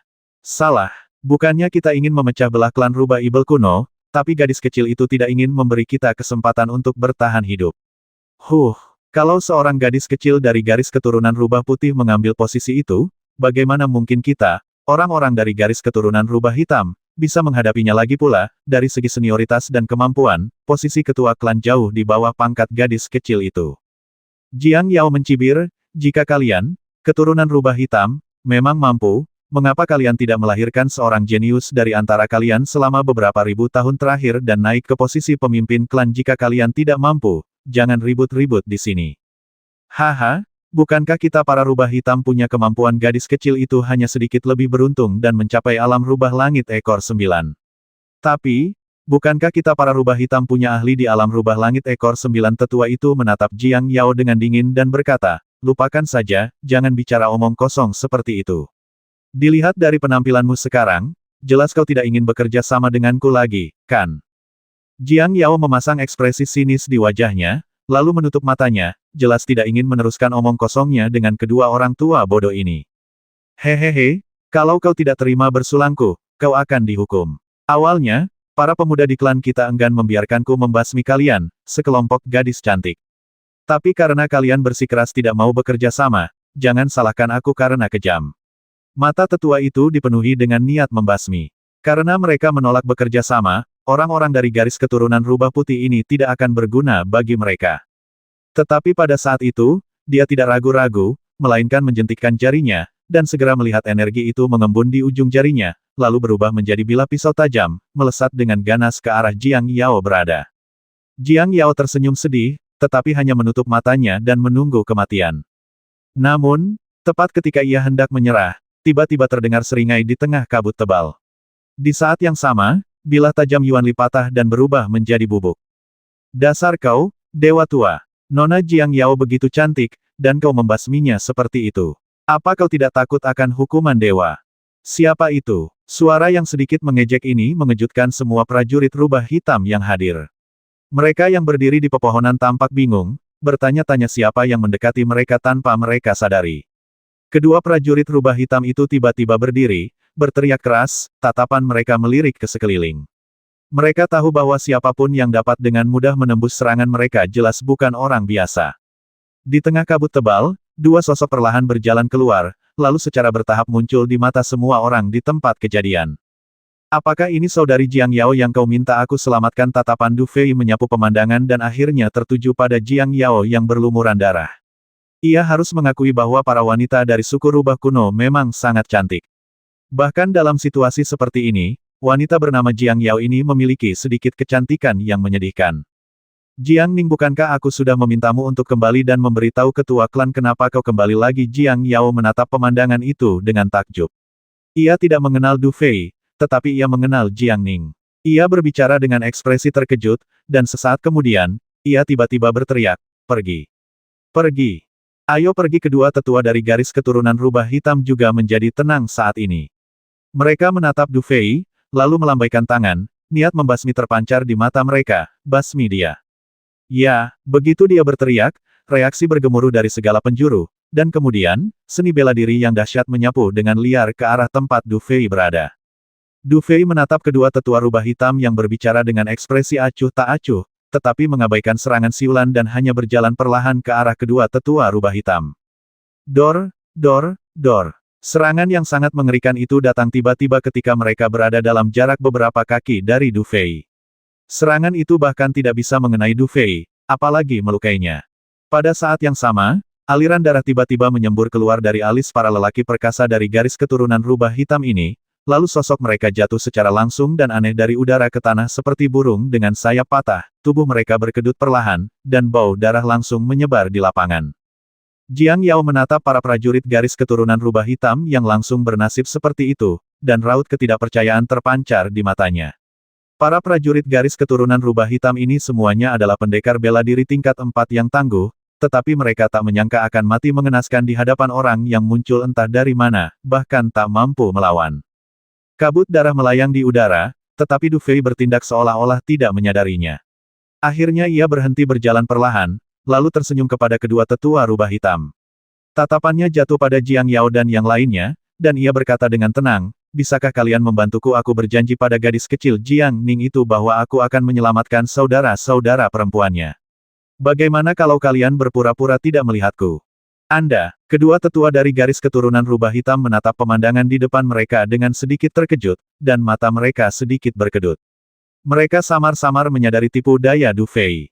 Inilah kekuatan luar angkasa. Kedua tetua dari garis keturunan Black Fox ini cukup berpengetahuan dan tentu saja memahami bahwa, sebagai Martial Saint, seorang Martial Saint yang mengendalikan kekuatan ruang adalah beberapa kali lebih kuat daripada Martial Saint biasa. Tak disangka, pemuda yang tersenyum di hadapannya ini bukan hanya seorang Martial Saint, tapi dia bahkan samar-samar menyentuh kekuatan ruang. Ambil tindakan. Detik berikutnya, kedua tetua rubah hitam berteriak serempak, tatapan mereka tajam. Anak ini baru sedikit menyentuh kekuatan ruang. Jika mereka bergabung, kemungkinan besar dia akan terbasmi. Saat berikutnya, energi sejati yang sangat luas dan mengerikan menyapu langsung dari tubuh dua tetua rubah hitam, dan saat kekuatan Yuan berkumpul, serangan mengerikan dilepaskan, membawa niat membasmi yang kuat, menyapu ke arah Du Fei berada. Du Fei menatap kedua lelaki itu dengan senyum di wajahnya, mendesah pelan setelah beberapa saat, lalu melihat sesosok bayangan samar-samar muncul di belakang Du Fei, dan sosok itu dengan santai menjentikkan jarinya, dan tiba-tiba, serangan kedua tetua Black Fox lenyap dalam sekejap. Pada saat yang sama, tubuh mereka membeku pada saat yang sama, seolah-olah ada rantai tak terlihat yang memenjarakan mereka di udara. Ini bukan kekuatan luar angkasa, ini telekinesis. Saat berikutnya, kedua tetua rubah hitam berteriak kaget.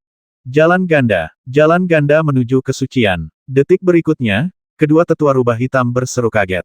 Sebagai tetua klan rubah ibel kuno, salah satu dari 8 klan kuno, kedua tetua rubah hitam ini telah berkultivasi selama ribuan tahun untuk mencapai kekuatan alam bela diri suci.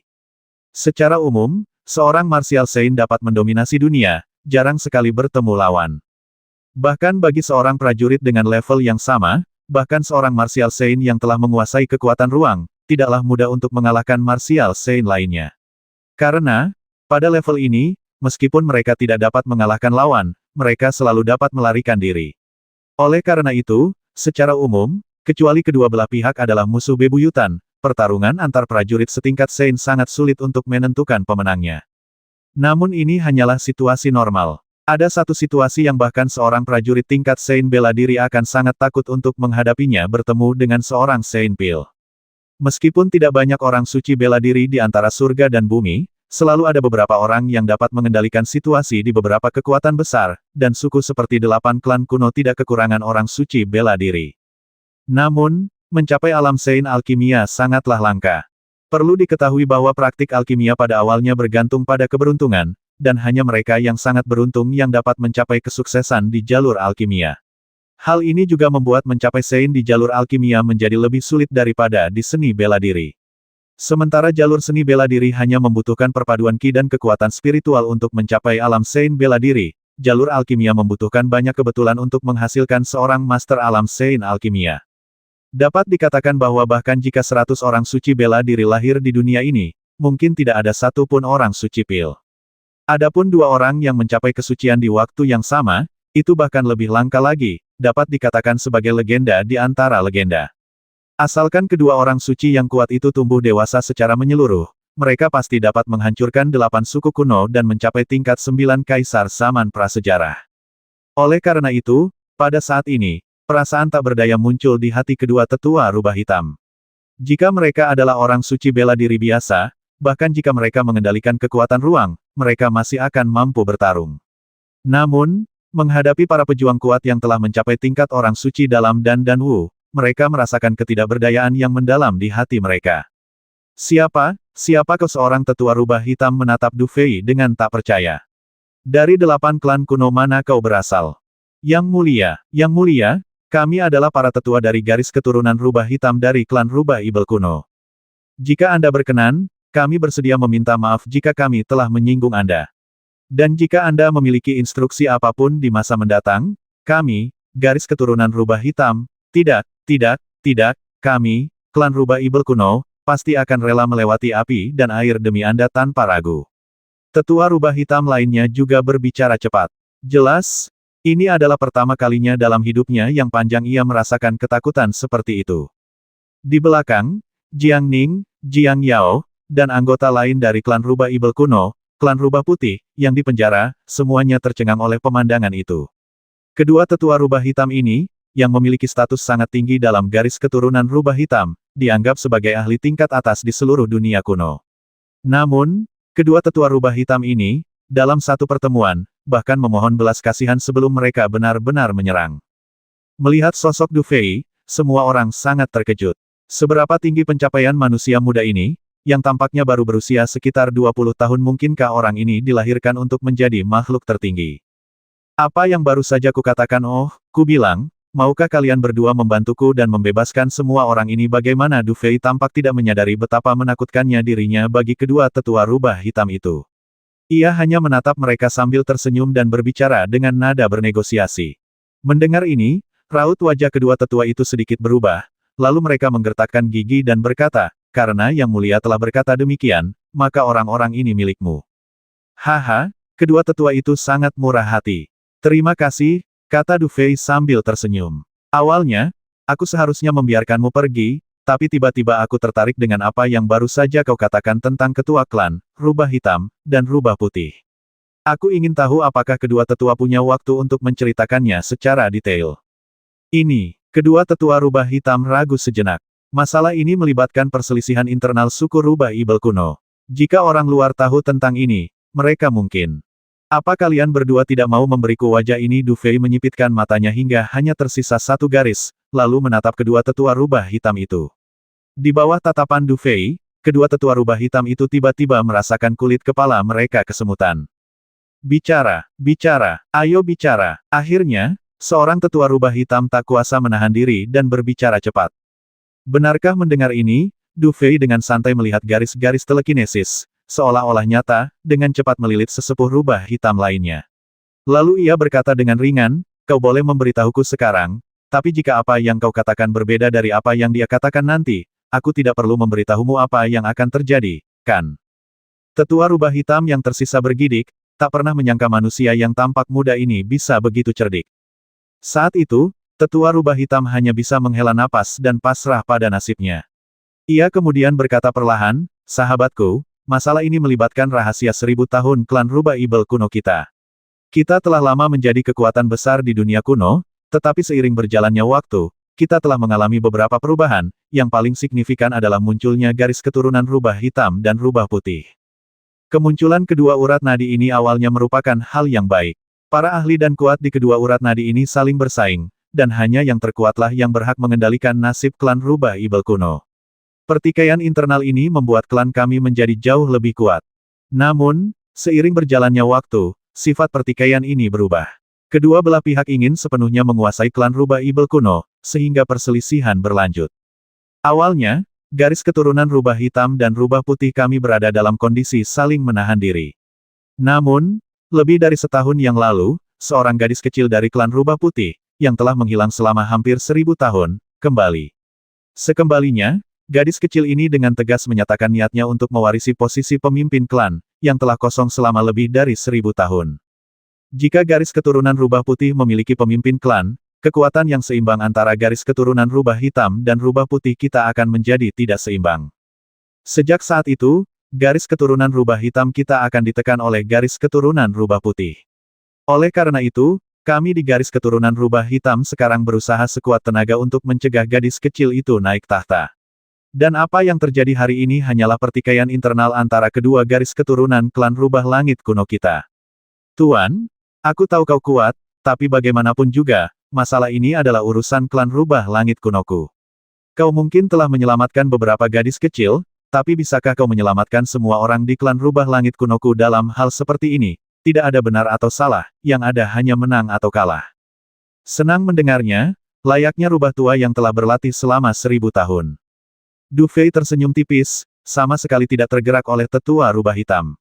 Ia hanya menatap tetua rubah hitam sambil tersenyum, dan ketika tetua rubah hitam ketakutan, ia melanjutkan dengan tenang katakan padaku, apakah posisi pemimpin klan layak diperebutkan di antara kalian seperti ini? Aku tidak percaya. Kau bisa memilih untuk tidak memberitahu alasan sebenarnya, tapi aku juga bisa memilih untuk membasmimu. Ini, ekspresi tetua rubah hitam penuh perjuangan. Setelah beberapa saat, akhirnya ia menggertakkan gigi dan berkata, baiklah, akan kukatakan padamu. Kami memang melakukan ini untuk ketua klan. Karena klan rubah ibel kunoku telah bertanggung jawab atas pil dewa api atas nama penguasa alam sejak perang pemusnahan dunia. Hanya ketua klan kami yang berhak mengendalikan pil Yuan langit dan bumi ini. Jadi begitu, jantung Du Fei berdebar kencang saat mendengarnya, tetapi ekspresi wajahnya menjadi sangat menarik. Sungguh mudah untuk menemukannya setelah mencarinya sekian lama. Apakah ini pil dewa api? Peringkat kedua di peringkat Tiandi Yuan dan menarik.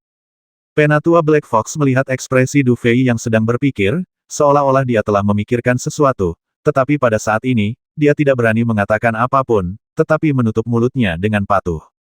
Setelah Du Fei merenung sejenak, ia melambaikan tangannya untuk memenjarakan tetua rubah hitam, lalu melepaskan tetua rubah hitam lainnya. Setelah mengajukan beberapa pertanyaan, ia mendapatkan jawaban yang sama. Setelah memastikan hal ini, tatapan Du Fei menjadi semakin aneh. Awalnya, ia ingin pergi ke klan rubah ibel kuno untuk menemukan Xiao Ran dan Xiao Hu.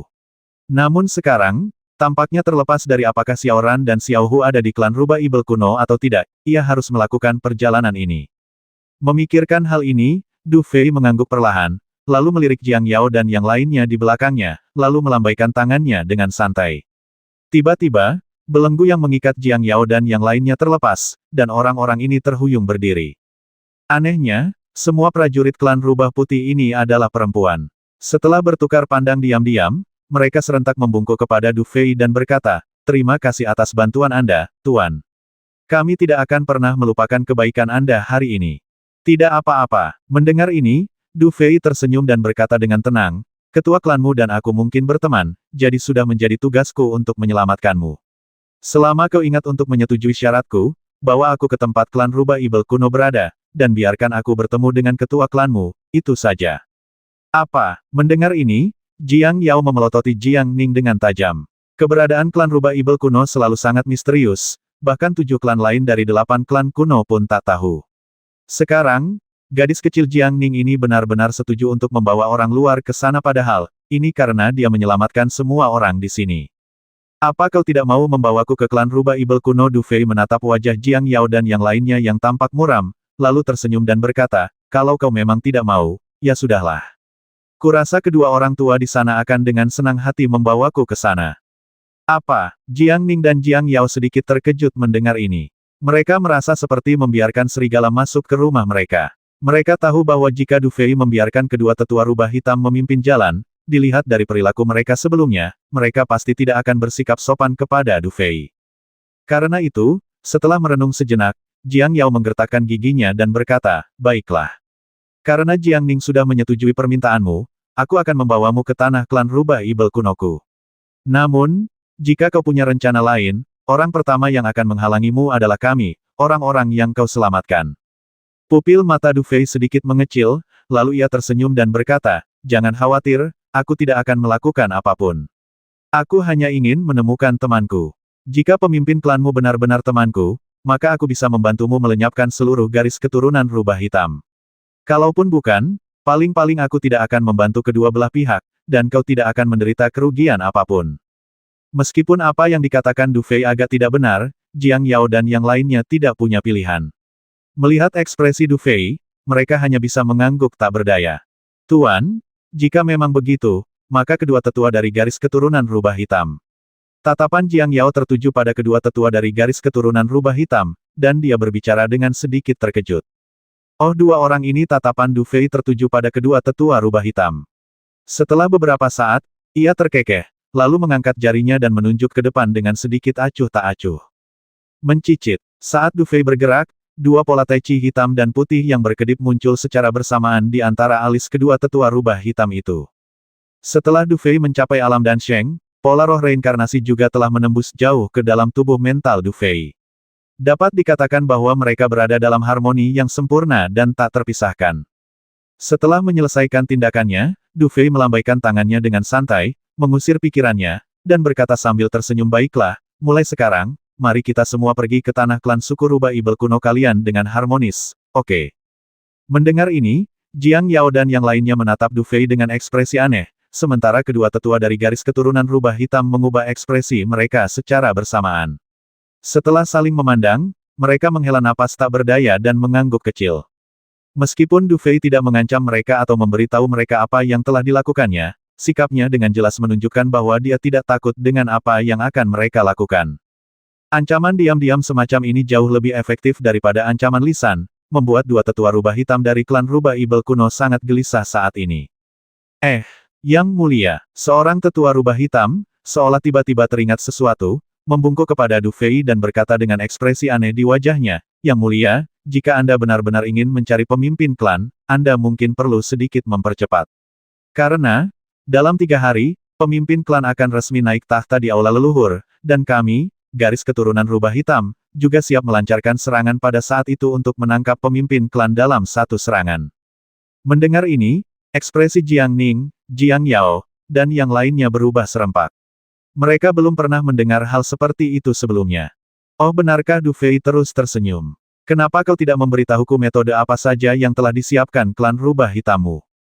Ini, sebenarnya, kami tidak tahu persisnya, karena misi kami adalah menghentikan dan membasmi para rubah putih yang berani keluar. Namun, garis keturunan rubah hitam telah bersiap selama lebih dari setahun, dan metode mereka pasti sangat kejam. Bahkan jika kalian memutuskan untuk bertindak, kalian harus berhati-hati. Tetua rubah hitam lainnya juga berbicara dengan hati-hati. Menurutnya, nyawanya ada di tangan Du Fei saat ini, jadi dia tidak boleh gegabah. Menarik, Du Fei mengangguk. Oke, cukup basa-basinya, ayo kita mulai. Upacara pemujaan leluhur ini benar-benar pertunjukan besar. Setelah berangkat, Du Fei akhirnya mengerti, setelah perkenalan Jiang Ning, bahwa ia berada di jantung dunia kuno, yang disebut Pegunungan Liantian. Luasnya dan misteri pegunungan ini berada di luar imajinasi Du Fei. Bahkan dengan bimbingan orang-orang dari suku rubah ibel kuno yang akrab dengan medan tersebut, butuh 2 hari bagi mereka untuk akhirnya keluar dari Pegunungan Liantian setelah banyak kesulitan. Berdiri di luar Pegunungan Liantian, Du Fei memandang pegunungan yang masih diselimuti energi kaya surga dan bumi, lalu tak kuasa menahan napas. Dunia kuno ini begitu luas, mungkin jauh lebih besar daripada dunia yang tersegel. Tuan Dufei, kita baru saja tiba di tepi wilayah klan rubah kuno kita. Jika apa yang dikatakan kedua orang tua itu benar, maka tempat yang akan kukunjungi selanjutnya adalah tanah leluhur yang terletak di pusat klan. Namun, dengan kecepatan kita saat ini, pasti akan memakan banyak waktu. Aku khawatir kita tidak akan bisa tiba tepat waktu untuk upacara pemujaan leluhur. Jiang Yao melirik kedua tetua rubah hitam yang mengikuti Du Fei dengan ekspresi agak muram dan sedikit dekaden, lalu berbicara dengan sedikit khawatir. Tidak apa-apa, 1 hari seharusnya cukup. Du Fei tersenyum tipis mendengarnya. Seluas apapun wilayah klan Ibel rubah kuno itu, asalkan tidak seperti pegunungan Liantian sebelumnya yang berkabut di mana-mana, ia bisa memaksimalkan kecepatannya. Dengan begitu, sejauh apapun jaraknya, ia bisa tiba dengan cepat. Karena Tuan Du Fei memiliki kepercayaan diri ini, itu yang terbaik. Sejujurnya, kami juga khawatir tentang upacara pemujaan leluhur. Jika garis keturunan rubah hitam benar-benar melancarkan serangan selama upacara pemujaan leluhur, itu akan sangat merepotkan bagi klan rubah Ibel kuno kami. Jiang Yao mendesah. Jelas, bahkan dia tidak dapat membayangkan bahwa klan rubah hitam akan melakukan hal seperti itu untuk posisi pemimpin klan. Du Fei mengangguk setelah mendengar ini. Setelah berpikir sejenak, ia berkata, Nona Jiang Yao, pada titik ini, saya ingin bertanya. Sejauh yang Anda ketahui, siapa orang terkuat di garis keturunan rubah hitam? Aku khawatir kedua orang itu tahu lebih banyak tentang masalah ini. Jiang Yao melirik kedua tetua rubah hitam yang tampak tertekan. Mendengar ini, Du Fei melirik tetapi tidak mengatakan apa-apa. Namun, setelah melihat ini, kedua tetua rubah hitam menghela napas dengan tegas. Salah satu dari mereka kemudian berbisik, Yang Mulia, di antara generasi muda klan rubah hitam, ada seorang ahli tingkat martial Saint bernama Mo Xuan, yang merupakan yang terkuat di antara generasi muda. Selain mereka, garis keturunan rubah hitam kita juga memiliki 2 leluhur lain yang juga akan muncul kali ini. Namun, bahkan kita tidak tahu kekuatan spesifik dari kedua leluhur ini. Hanya saja konon mereka telah ada selama ribuan tahun.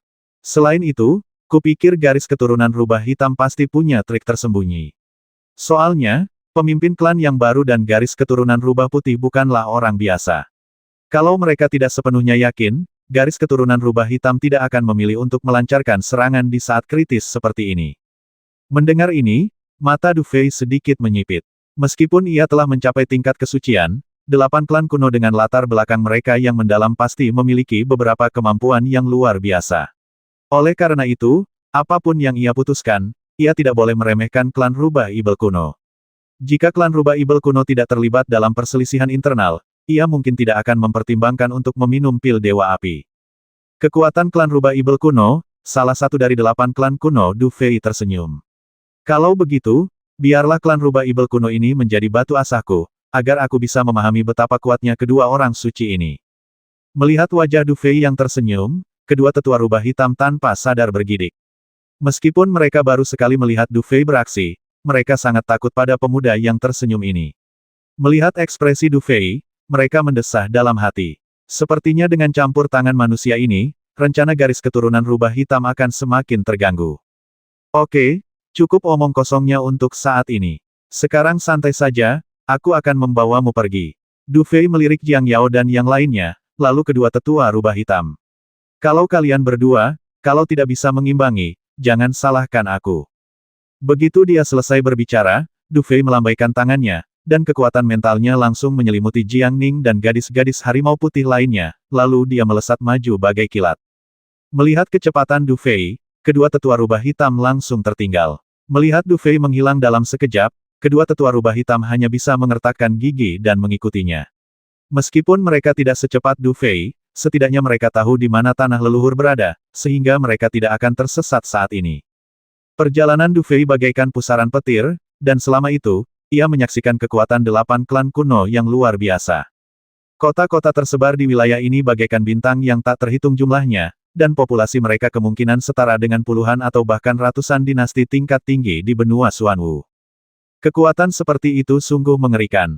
8 klan kuno, yang benar-benar layak menyandang nama mereka, memiliki warisan dan kekuatan yang luar biasa, yang setelah ribuan tahun diwariskan, telah mencapai tingkat yang tak terbayangkan.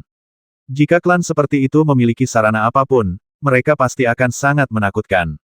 Meskipun pegunungan Liantian cukup jauh dari tanah leluhur klan rubah ibel kuno, kecepatan kilat Du Fei mendorongnya hingga batasnya. Oleh karena itu, ketika cahaya pagi muncul keesokan harinya, Du Fei sudah tiba di luar tanah leluhur klan rubah ibel kuno bersama Jiang Ning, Jiang Yao, dan yang lainnya. Sedangkan untuk kedua tetua rubah hitam, tidak diketahui seberapa jauh Du Fei telah meninggalkan mereka. Saat mereka tiba, semuanya kemungkinan besar sudah berakhir. Berdiri di puncak yang agak megah, Du Fei melihat ke bawah dan melihat bahwa, dikelilingi oleh 9 gunung tinggi, ia dapat melihat sebuah benteng kuno yang sangat besar di bawahnya. Benteng itu tampak kuno dan indah, yang sangat memikat pada pandangan pertama. Kabut tipis menyelimuti seluruh benteng, menciptakan suasana yang sangat misterius. Di atas benteng, sinar cahaya 9 warna memancar dari tengah lereng 9 pegunungan. Sinar-sinar ini menyatu di atas benteng, berubah menjadi perisai cahaya 9 warna raksasa yang melindungi seluruh benteng di bawahnya. Dan di dalam perisai cahaya 9 warna ini, terdapat rune yang tak terhitung jumlahnya yang mengalir, dan gelombang besar yang tak terlukiskan menyebar darinya, menyebabkan ruang di sekitarnya menjadi samar-samar terdistorsi. Melihat ke bawah dari tempat Du Fei berada, ia melihat banyak anggota klan rubah ibel kuno, mengenakan jubah hitam putih, memasuki benteng dari berbagai arah. Jelas, di dalam klan rubah ibel kuno ini, garis keturunan rubah putih dan garis keturunan rubah hitam jelas terbagi. Du Fei bisa melihat dari kekuatannya saat ini bahwa setiap anggota klan rubah ibel kuno dari urat hitam dan putih yang datang ke sini setidaknya berada di tingkat master seni bela diri tingkat 4. Jelas, hanya mereka yang memiliki kekuatan seperti itu yang dianggap sebagai tulang punggung klan rubah ibel kuno dan memenuhi syarat untuk datang ke tanah leluhur ini untuk berpartisipasi dalam upacara pemujaan leluhur. Upacara penghormatan leluhur adalah acara akbar yang diadakan setiap 3 tahun oleh klan rubah ibel kuno kita. Setiap kali momen ini tiba, baik dari garis keturunan rubah hitam maupun rubah putih, generasi muda terkuat akan dikirim dari setiap kota dan benteng untuk memberi penghormatan kepada leluhur. Bagi klan rubah ibel kuno kita, sungguh suatu kehormatan bisa memenuhi syarat untuk datang dan memberi penghormatan kepada leluhur. Jiang Ning menatap profil Du Fei, lalu menjelaskan dengan lembut setelah beberapa saat. Dan upacara pemujaan leluhur kali ini jelas bukan sekadar masalah kehormatan atau kehinaan, kan Du Fei menatap ke bawah dan berkata sambil tersenyum. Tuan Du Fei, sangat sulit bagi orang luar untuk memasuki tanah leluhur klan kita. Yang paling merepotkan adalah upacara pemujaan leluhur akan segera tiba, dan sekarang tanah leluhur ini dijaga oleh urat hitam dan putih saya.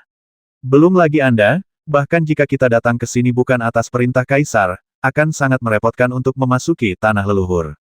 Setidaknya, setiap pintu masuk sekarang dijaga ketat oleh urat hitam dan putih, kata Jiang Yao serius saat itu. Benarkah? Du Fei tersenyum dan berkata dengan acuh tak acuh, kalau begitu, aku akan menerobos formasi pelindung klanmu dan masuk. Saya khawatir ini juga tidak akan berhasil, Tuan Du Fei. Jika Anda benar-benar datang ke sini hanya untuk mencari teman Anda, lebih baik jangan menggunakan cara yang terlalu kuat. Kalau tidak, Anda akan mudah disangka musuh klan rubah kuno kita. Kalau begitu, urat hitam dan putih mungkin akan bersatu, kata Jiang Yao dengan sedikit pusing. Bukankah ini pilihan? Du Fei menggelengkan kepalanya, tapi ia tak peduli. Kalau begitu, aku akan menghancurkan ruang ini dan masuk. Tapi, aku tidak terlalu mahir mengendalikan kekuatan ruang, jadi aku tidak bisa membawa begitu banyak orang masuk. Jiang Ning dan Jiang Yao, kalian berdua bisa masuk bersamaku. Sisanya, tetaplah di luar dan tunggu kabar baik. Itu, bagus. Jiang Yao ragu sejenak sebelum mengangguk. Meskipun awalnya ia enggan membawa Du Fei ke tanah leluhur, setelah mendengar apa yang dikatakan tetua rubah hitam, ia menjadi agak khawatir. Jika garis keturunan rubah hitam benar-benar melancarkan serangan, maka dengan Tuan Du Fei ini di sisinya, dan bersedia berpihak pada garis keturunan rubah putih, mungkin mereka tidak akan takut pada garis keturunan rubah hitam. Ini juga salah satu alasan mengapa Jiang Yao tidak lagi menolak membawa Du Fei ke tanah leluhurnya. Karena kalian tidak keberatan, ayo masuk. Melihat Jiang Yao mengangguk, Du Fei tersenyum, lalu melambaikan tangannya dengan santai, dan melihat Yuan Li menyelimuti ketiga orang itu seperti lingkaran cahaya. Kemudian Du Fei mengulurkan jarinya dan perlahan bergerak maju. Tertawa, saat Du Fei bergerak, retakan ruang perlahan muncul. Namun, karena Du Fei tidak mahir mengendalikan kekuatan ruang, retakan ruang itu terus bergoyang, seolah-olah akan menghilang kapan saja. Melihat pemandangan ini, Du Fei perlahan menghela napas lega. Ia tentu tahu bahwa saluran yang ia bangun dengan merobek ruang angkasa itu sangat tidak stabil. Jika ia tidak hati-hati, mereka bertiga akan tercekik di saluran ruang angkasa itu. Ia kuat dan mungkin bisa menyelamatkan hidupnya, tetapi sulit untuk mengatakan apapun tentang Jiang Ning dan Jiang Yao. Namun, Du Fei tidak punya ide lain saat itu. Ia hanya bisa menggertakkan gigi dan melambaikan tangan kanannya. Mereka bertiga memasuki celah ruang secara bersamaan. Tertawa. Sesaat kemudian, ruang di depannya berkelebat, dan ketika Du Fei menggertakkan giginya dan berjalan keluar dari celah ruang, sekelompok 3 orang telah muncul di dalam formasi perlindungan klan. Melihat lorong ruang angkasa yang perlahan menghilang di belakangnya, Du Fei juga terkejut. Perilaku ini sungguh sangat berbahaya. Dia hampir tidak bisa keluar setelah masuk tadi. Sungguh menakjubkan. Jiang Yao tak kuasa menahan desahan sambil menatap punggung Du Fei. Orang-orang dari 8 klan kuno secara alami memiliki penglihatan yang baik, jadi mereka tahu betapa sulitnya mengendalikan kekuatan ruang. Manusia di hadapannya ini tidak hanya mencapai kesucian ganda di usia semuda itu, tetapi bahkan telah menyentuh batas kekuatan ruang yang paling sulit. Ketinggian yang akan ia capai di masa depan sungguh tak terbayangkan. Tepat ketika Du Fei hendak mengatakan sesuatu, ia tiba-tiba mendengar suara siulan yang sangat pelan dan agak suram perlahan datang dari seluruh kota. Pada saat yang sama, di pusat kota, di atas altar yang sangat besar, sinar cahaya berbagai warna langsung membubung ke langit, bagaikan hujan kembang api yang megah, menerangi mata orang-orang. Melihat pemandangan ini, Du Fei perlahan menghela napas lega. Ekspresi Jiang Ning dan Jiang Yao berubah bersamaan, lalu mereka berbisik, upacara pemujaan leluhur telah resmi dimulai. Inilah jantung tanah leluhur klan rubah Ibel kuno. Tempat ini memiliki alun-alun kuno yang luas, dengan pilar-pilar kristal cahaya yang tak terhitung jumlahnya menjulang tinggi. Di atas pilar-pilar ini, bayangan samar dapat terlihat muncul. Tidak seperti rubah Ibel biasa, klan rubah Ibel kuno lebih menyukai seni bela diri yang kuat daripada ilusi. Pilar-pilar kristal ini adalah warisan klan rubah Ibel kuno, yang diwariskan selama ribuan tahun. Setiap pilar berisi seni bela diri atau teknik yang kuat, yang dapat diakses oleh semua anggota klan yang dapat memasuki tanah leluhur. Namun, jika anggota suku biasa dapat berhasil mempraktikkan 2 atau 3 seni bela diri, mereka sudah sangat berbakat. Di tengah alun-alun kuno ini berdiri sebuah altar besar. Saat itu, di bawah altar, terdapat lautan manusia yang gelap, atau lebih tepatnya lautan rubah, dan tampaknya ujungnya hampir mustahil terlihat. Namun, lautan manusia yang gelap ini jelas terbagi menjadi 2 bagian, hitam dan putih, dan tampaknya ada konfrontasi samar di antara keduanya. Selain itu, alun-alun besar ini benar-benar sunyi. Jelas, dalam situasi seperti ini, tak seorang pun berani berbicara sembarangan. Pada saat yang sama, tatapan berapi-api atau aneh yang tak terhitung jumlahnya tertuju pada puncak altar di tengah alun-alun. Di puncaknya, terdapat panggung batu giok yang sangat besar, seperti singgasana. Orang yang duduk di atasnya dapat melihat seluruh alun-alun. Dalam suku rubah kuno ini, hanya pemimpin klan yang berhak duduk dalam posisi seperti itu dari zaman kuno hingga sekarang. Pada saat itu, sesosok anggun duduk dengan tenang di atas panggung batu giok. Wajahnya seputih mimpi, dan satu tatapan saja akan membuatnya terpikat. Ia mengenakan gaun putih yang membungkus sempurna sosoknya yang ramping dan indah. Di belakangnya, 9 ekor rubah samar-samar terlihat bergoyang lembut, memberinya aura dan martabat yang tak terlukiskan. Wajah seperti itu, bahkan jika ditempatkan di antara langit dan bumi, tetap saja disebut memukau. Jika Du Fei hadir saat ini, sekilas ia akan mengenali, orang ini bukan Xiaoran, rubah berekor 9 yang memiliki hubungan mendalam dengannya, lalu siapa dia? Akan tetapi, saat ini, meskipun Xiaoran, rubah surgawi 9, masih memiliki wajah yang halus dan senyum yang menawan, ada sedikit niat membasmi yang mengalir dalam di matanya. Ia duduk tegak di atas panggung batu giok, tatapannya acuh tak acuh dan penuh pertimbangan saat ia perlahan mengamati alun-alun. Kemanapun pandangannya tertuju, baik dari garis keturunan rubah hitam maupun rubah putih, mereka semua segera menundukkan pandangan, tak berani menatapnya. Meskipun Xiaoran baru kembali ke klan rubah Ibel kuno kurang dari 2 tahun, selama itu, ia telah menyatukan garis keturunan rubah putih menjadi satu kekuatan yang tak tergoyahkan. Kini, selama ia resmi menjadi pemimpin klan, ia akan mampu memimpin garis keturunan hitam dan putih, memulihkan kejayaan klan rubah Ibel. Dan ia sendiri akan menjadi salah satu dari 8 orang terkuat di dunia kuno. Inilah status dan kekuatan pemimpin klan, dan inilah alasan sebenarnya mengapa pembuluh darah hitam dan putih bertarung tanpa henti. Hanya saja, benda-benda yang ditampung dan dibungkus oleh pemimpin klan rubah Ibel kuno itu terlalu banyak, terlalu banyak. 1160.